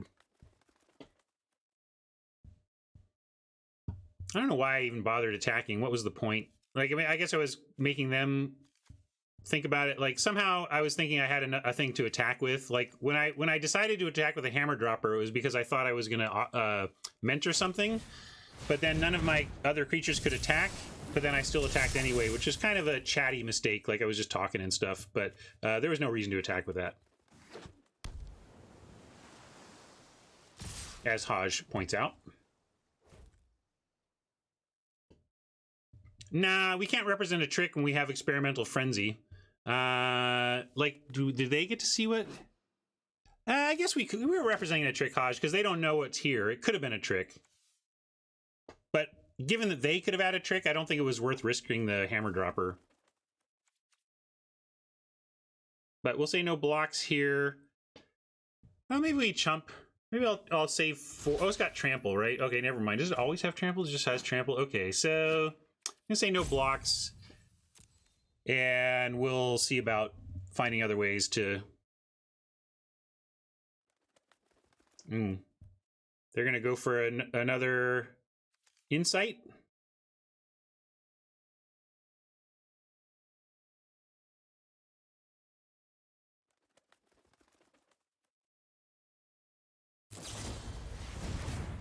Huh. I'm surprised they didn't. If they're going to do that, I would just maybe recast the insight for the CMC, right? Yeah. Well, need some stuff here. There's a sure strike. But what does that do for us? Gets us some life if we wait. I guess maybe we need to attack and sure strike for some life and then see what else we get here.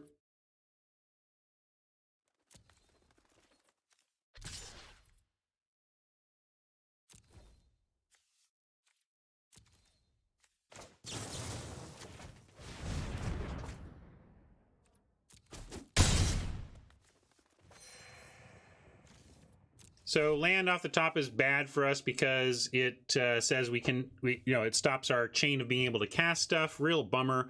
1, 2, 3, 4, 5, 6, 7. If we pay 4 to crack the frenzy, we only have 3 mana left, which isn't enough to do anything relevant in this hand. So we are going to have to hope that Cyclops can't get too big here, and that some extra lifelink on a chump is going to keep us alive. Then have to decide whether we want to untap with Frenzy in play or sack it before we untap.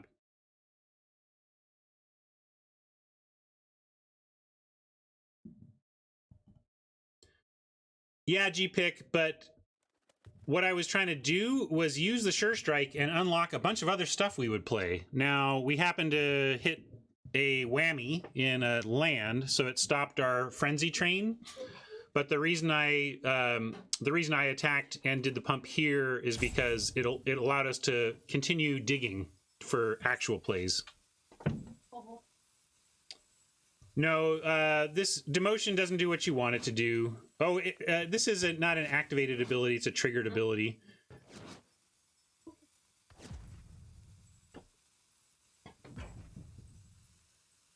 That being said, yeah, we can't. So we're gonna pass here.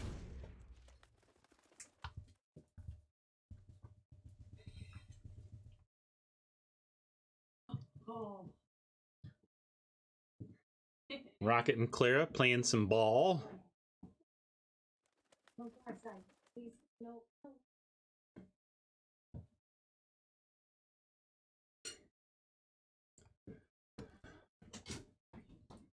Not loving our chances here. But who knows? Maybe they're out of things to trigger Cyclops besides this insight. Seems unlikely, but you know.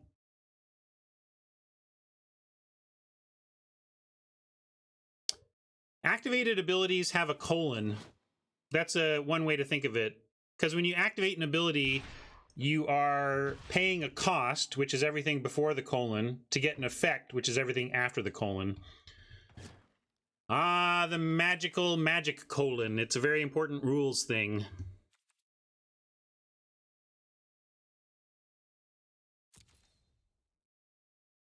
Well, great news that they didn't have anything worth Cyclopsing for here. We're still in a bad spot and have to decide how we're going to approach the frenzy.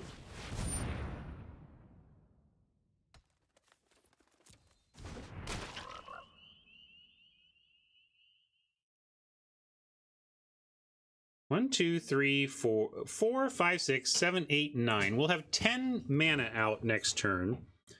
We spend 4 of it cracking the frenzy, leaving us with 6 to spend on hand if we somehow get blocked. 6 from hand does let us get Parhelion Patrol down and threatens to deal with the flyer mess. And the other stuff we have in hand isn't that relevant here.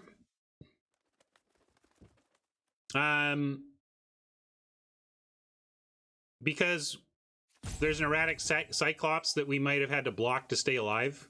I mean, they didn't have to. They happened to not have a reason. They decided not to attack with it. But this is a 0/8 trample that can become at least a 4/8 trample, possibly something better. So we were playing defense. So I'm not going to crack the frenzy is the bottom line, is my choice here. Okay, not bad. We can direct current the leapfrog.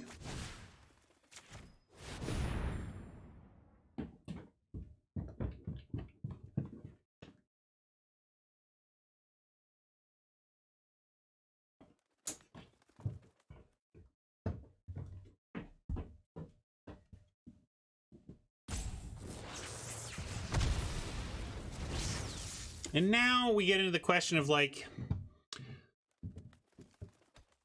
I guess we're better off just sending these for the lifelink, since they don't. No, but they have possible. They can just play this and make this a 4/8, so we don't really have attacks again. We could play Cosmo Wave and attack, though. I guess that gives us attacks, and why not?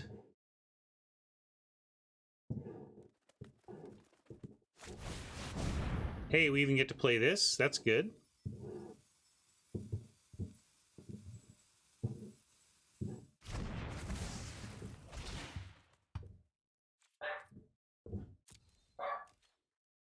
Do we attack with that goblin? Definitely with the life linkers.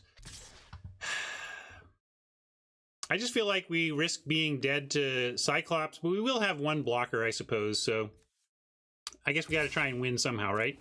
So we'll attack, take some risks here. We're going to drop the Boros Challenger. And if Oppo shows aggression with the Cyclops, then we're going to have to block with the Challenger to try to absorb some damage.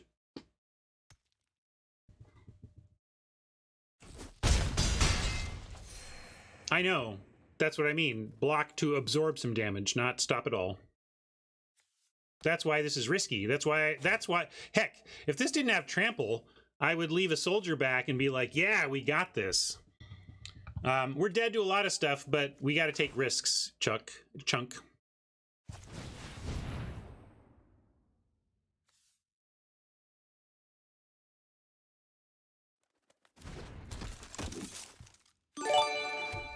Ooh, cool. We even get to take heart on defense.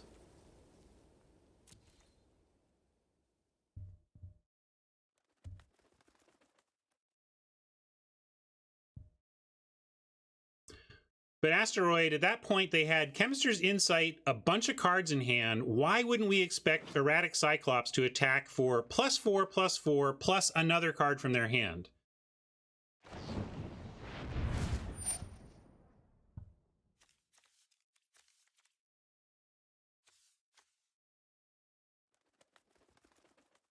Unfortunately, doesn't save it, so we're going to let it go.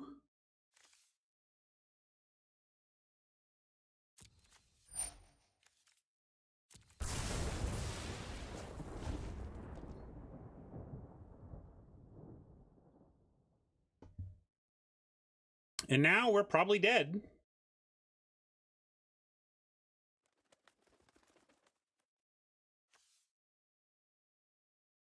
Why do you want to upkeep stop? I don't think we're making it to upkeep. That's the thing. Yeah, it's like, you want an upkeep stop? Boy, you have some hope that I don't.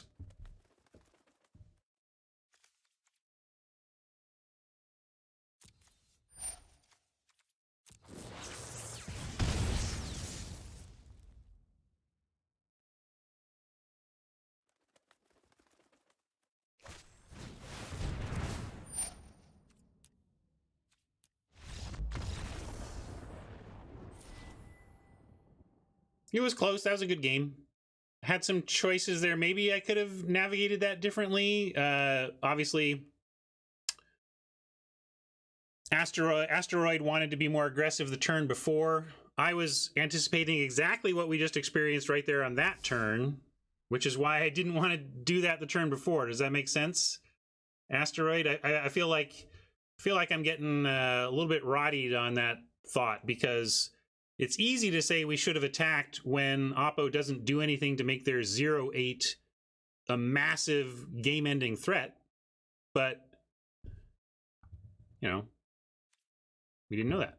All right. After a great start, we've taken a couple quick losses, but we're still in it. Let's get one more, shall we?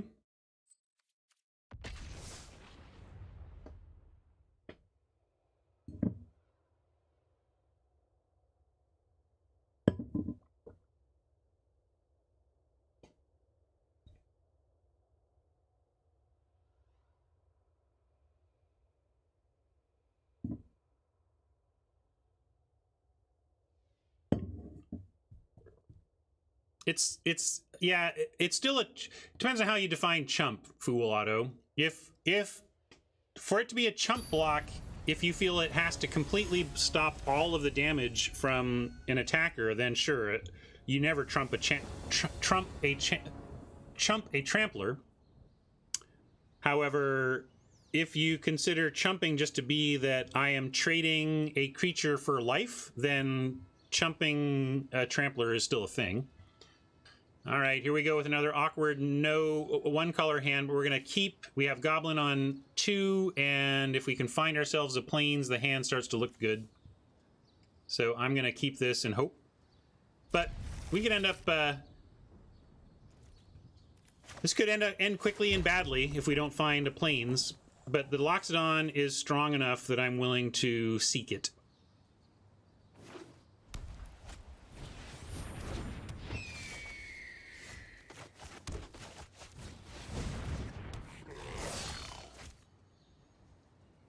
If we lose here, we'll be done in plenty of time to actually play one of our Theros matches, so we can consider that.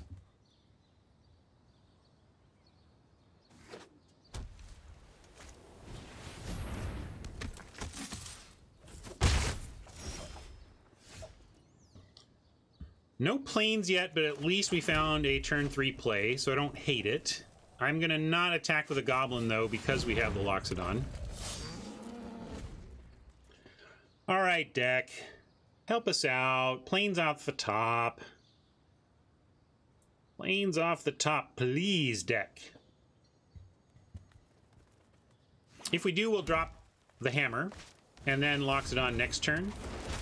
Because we can even go hammer, and next turn drop Witness and Loxodon for all of them.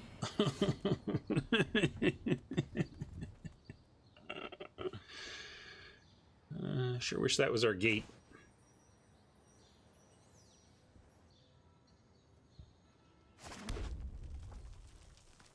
They don't have blocks, though, unless they have a defense. I'm going to put them to the test.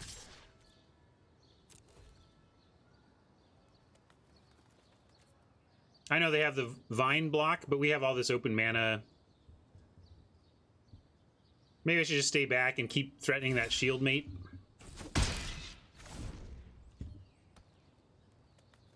It can be nice to get players doing the free block, though, because it can get them into... Now Oppo at least has the mindset that I'm willing to attack as a bluff for no value, and it can successfully set up future bluffs, although it probably means we take 2 from the shield mate, so I don't know if it was worth 2 damage to set up that bluff. Obviously that stinks for us. I was saying I don't like this card, but if you're going to play it, you better have the Healer's Hawks to put it on. See about shooting the hawk. How do we shoot the hawk? Huh? I said I would take the gate. I will. Thank you, gate. Because this was going to be a mountain. Let's keep in mind, Boros Gate, if we didn't play it, was going to be another mountain. And instead... Actually, no, it would have been a Plains. We would have gone an 8-8 split. So this would have been a Plains. I take it back. And yeah, I can't possibly offer a trade when we're about to get a Loxodon down. If we can find a Plains, we can go... Let's see, I think Plains gives us 6 mana. Hammer Dropper leaves us 2. Hunted Witness leaves us 1. And then we can go 1, 2, 3, 4 final mana Loxodon. So a Plains is still an ideal draw here for us.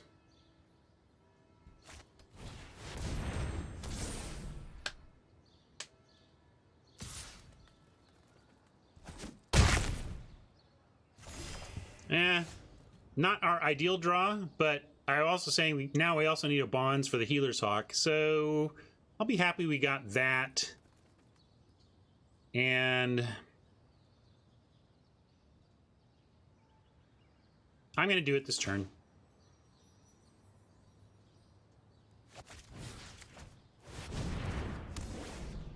We still have Plains off the top for another monster turn if we can swing that, but certainly needed to stop that hawk from doing its thing.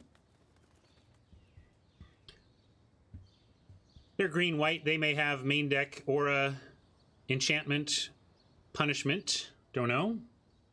Is there playable main deck enchantment removal? I guess there's that one that is naturalized or a 2/2 token that's kind of playable. They could have that in Selesnya.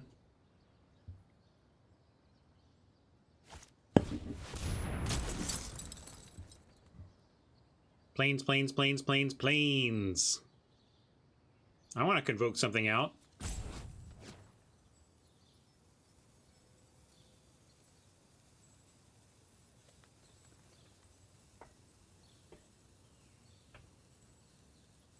Yeah, the Night of Autumn.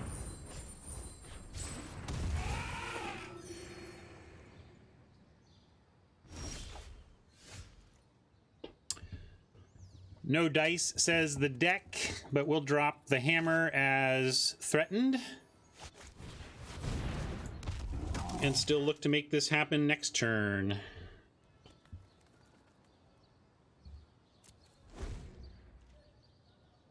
Loxodon play is getting worse and worse here as they develop their board, though. If they don't mess with ours, though, it should be pretty good. If nothing changes, next turn we have Hunted Witness, Loxodon for 4 creatures. If we draw a red creature for 4 or less mana, we can get the full 5 for the Loxodon.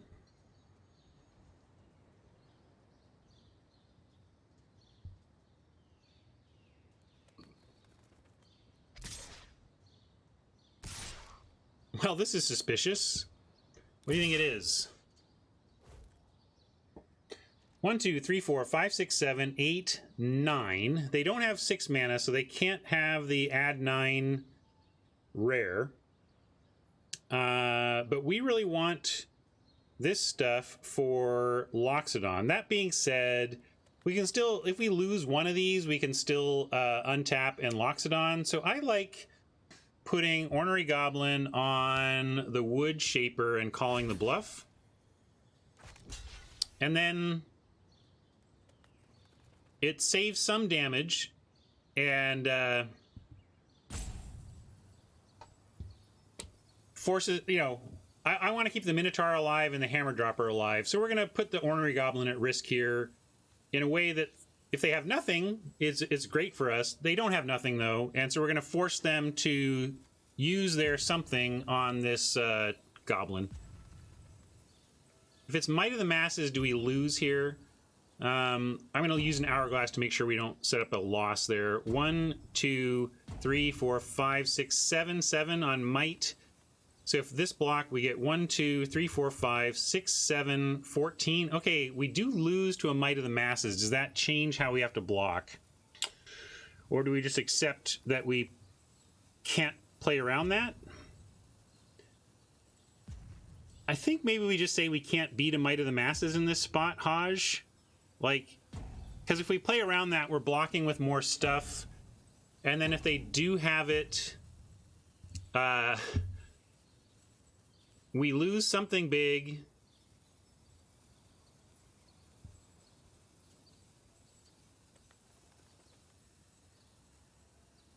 Yeah, I guess we can't. I guess we shouldn't risk losing to the Might.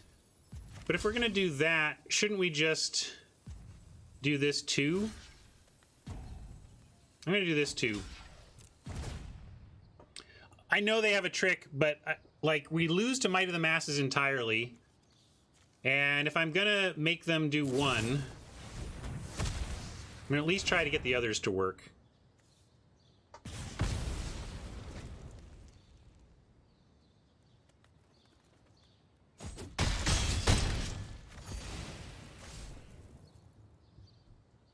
That worked out okay for us, actually, if this is where it stops.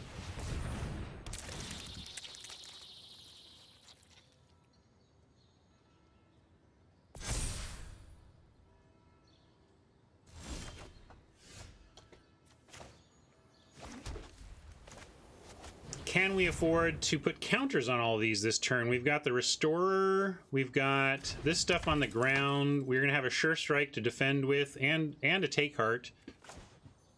So, yeah, I think we do it.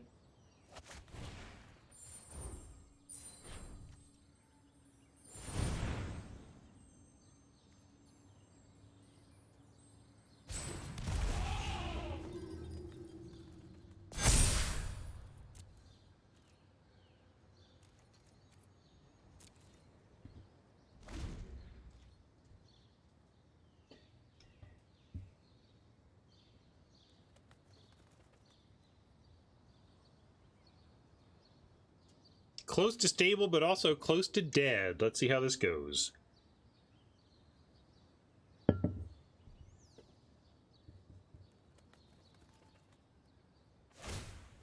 That's a good start, that they're drawing cards.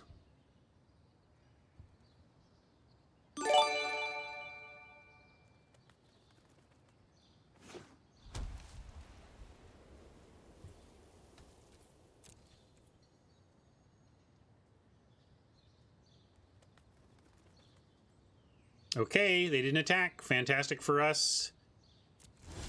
And now we got to figure out how to turn our own corner and get some value from our side of things. With this goblin and them not attacking, and the sure strike and the take heart means we have some very good attacks. How many do we want to attack with? Maybe let's keep the witness back, because if it dies, we're okay. And we can make it a 4/4 off take heart. Or sure strike can take out the restorer.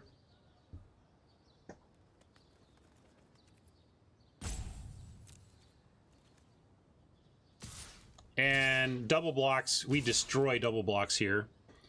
Is this too aggressive to send 3? Do we need to leave more back?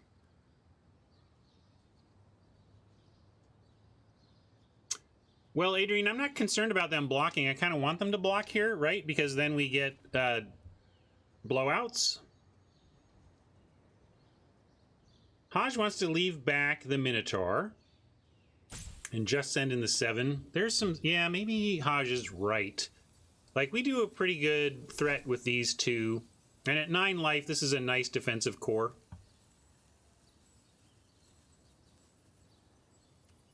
So let's just do this. This threatens a big life chunk, gives us good defense.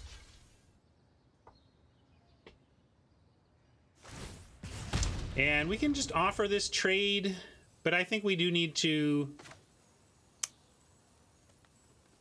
I can use the take heart and we get a couple of life back, but we might get a bigger attack later for even more. I'm going to go with Sure Strike and keep this goblin alive. Hodge wants the take heart. Partly I'm using the one that costs more. Also, take heart prevents, you know, we can actually win a prey upon if they try to use prey upon type removal.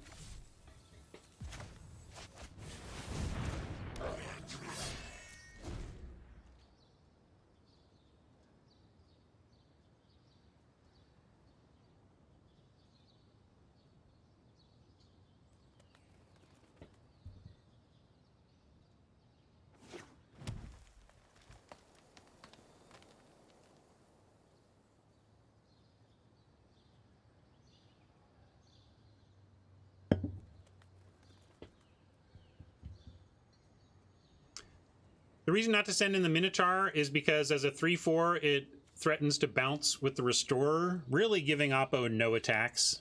So Minotaur squaring off against Restorer really restricts what Oppo can do on offense.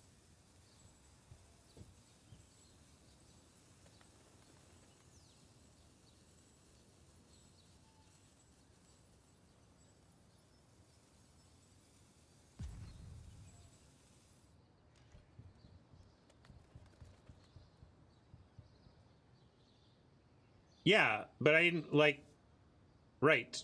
Goblin trades, and I'm not kind of in a trading place. I like that we can bounce instead of trade.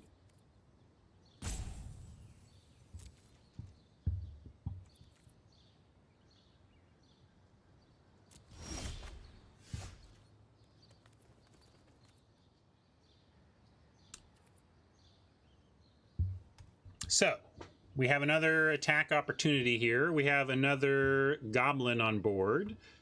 If we attack with a small goblin and they block it with a restorer, even a take heart doesn't save it. So we can leave the this goblin back to threaten these, and maybe this to threaten this, and then we send in we send in all 3 things that with take heart beat the restorer. So that's what I'm going to do. I know Take Heart can gain 5, but I still want D. I mean, we could send in this, and then if they don't block, we're talking about having to take Restorer on the crackback and use this as our only blocker.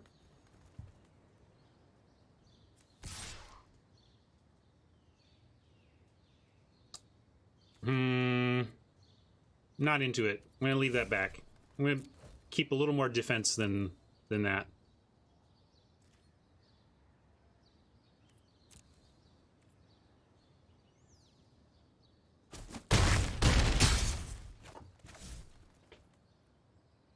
I'm going to play land.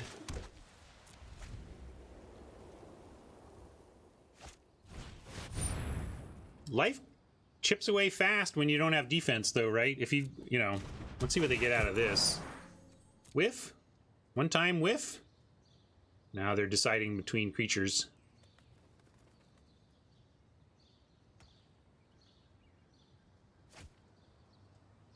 Hey, they got 1/2. Well, it's going to be painful.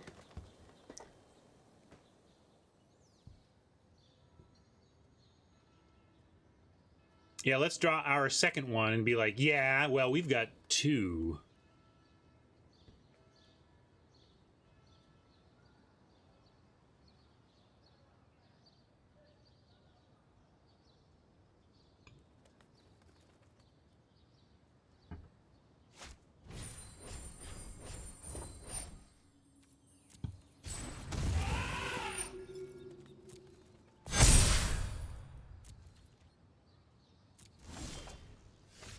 Let's see. 1, 2, 3, 4, 5, 6, 7, 8, 9, 10, 11, 12, 13, 14, 15, 16. We can get them to 3 with a pre-combat Take Heart. Or mid... we could go to 1, 2, 3, 4, 5. We could go to 14. If we go to 14 and they're at 3, though, they have 1, 2, 3, 4, 5, 6, 7, 8, 9, 10, 11, 12, 13, 14, 15. So we just lose on the crackback. Can't do that. I do like offering our Loxodon and Goblin here, though. And then if they block either one, we Take Heart and take out theirs. And if not, we have Take Heart on defense at least.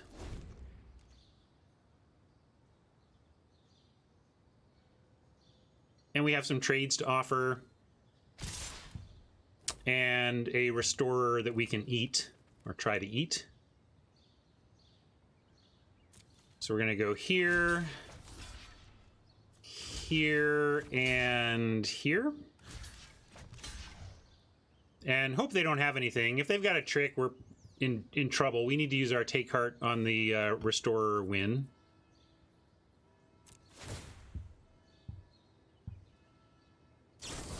Yeah. Wow. Twice we've seen this card I consider pretty much garbage come out to play today in a useful way, but we had to do it.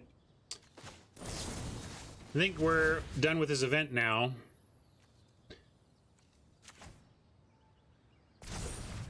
This is not quite a quit magic card to lose to, but boy, this is a bad card.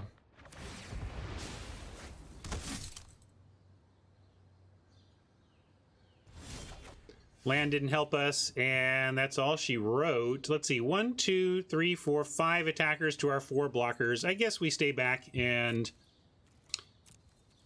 make them have something else. We can probably survive this turn with some good blocks. That is certainly something else. I had this card in my offline draft along with Divine Visitation and never saw the Dawn of Hope once and never made a single angel token the entire match. Very frustrating. I don't even think this is Alucardio. If I thought I had a chance, I would play the Mostly Dead meme, but I think we are just literally dead. So I'm not even going to bother playing it. But I will play out the turn. We're going to chump here. Try and eat here. And try this here. And then we don't straight up die.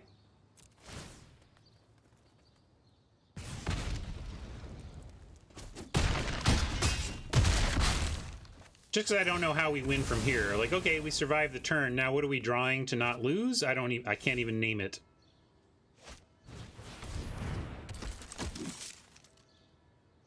Oh, yeah, sure, I could have traded the Goblin for the Loxodon. But yeah, it doesn't look like we got enough. But since we have cards in hand, I'll do a full control bluff.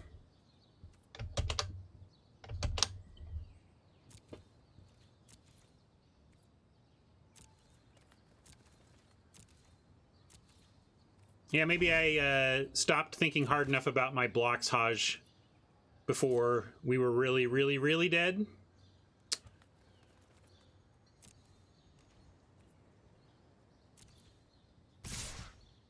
So maybe I could have extended that game. I still don't know what sequence of draws we have to not lose eventually, especially to the Dawn of Hope. But I hear your point, Haj. I just think the Dawn of Hope took away all of ours. I don't even think... Yeah, maybe Experimental Frenzy gets us...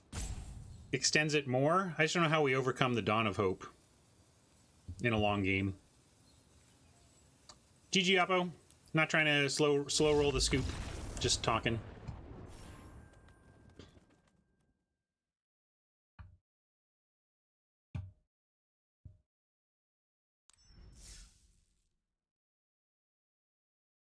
Yeah, I don't think we had outs to win there, but it doesn't mean I shouldn't have found more outs to survival. I think Haj found a better line than I did.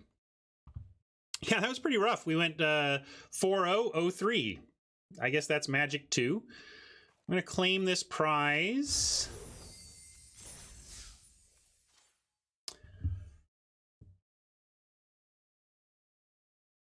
Where does that leave us? Packs here. Yeah, whatever. This is our free-to-play 2 account. Okay. I'm going to say goodbye to you, YouTube friends. Thanks for hanging out for this draft. Sorry we couldn't pick up another win there. Starting out 4-0, I figured we'd get at least 5 or 6 wins, but then just ran into the 0-3, and that's all she wrote. Hope you enjoyed it. Goodbye, GRN. We will probably... I don't imagine we'll play it on stream again unless it's like 5 years from now and they're doing some retro thing that we decide to jump into. I think this is probably the last time they offer GRN here for quite a while. And as much as I liked the gameplay, see ya, GRN. Theros is back Friday. So, all right. See you, YouTube.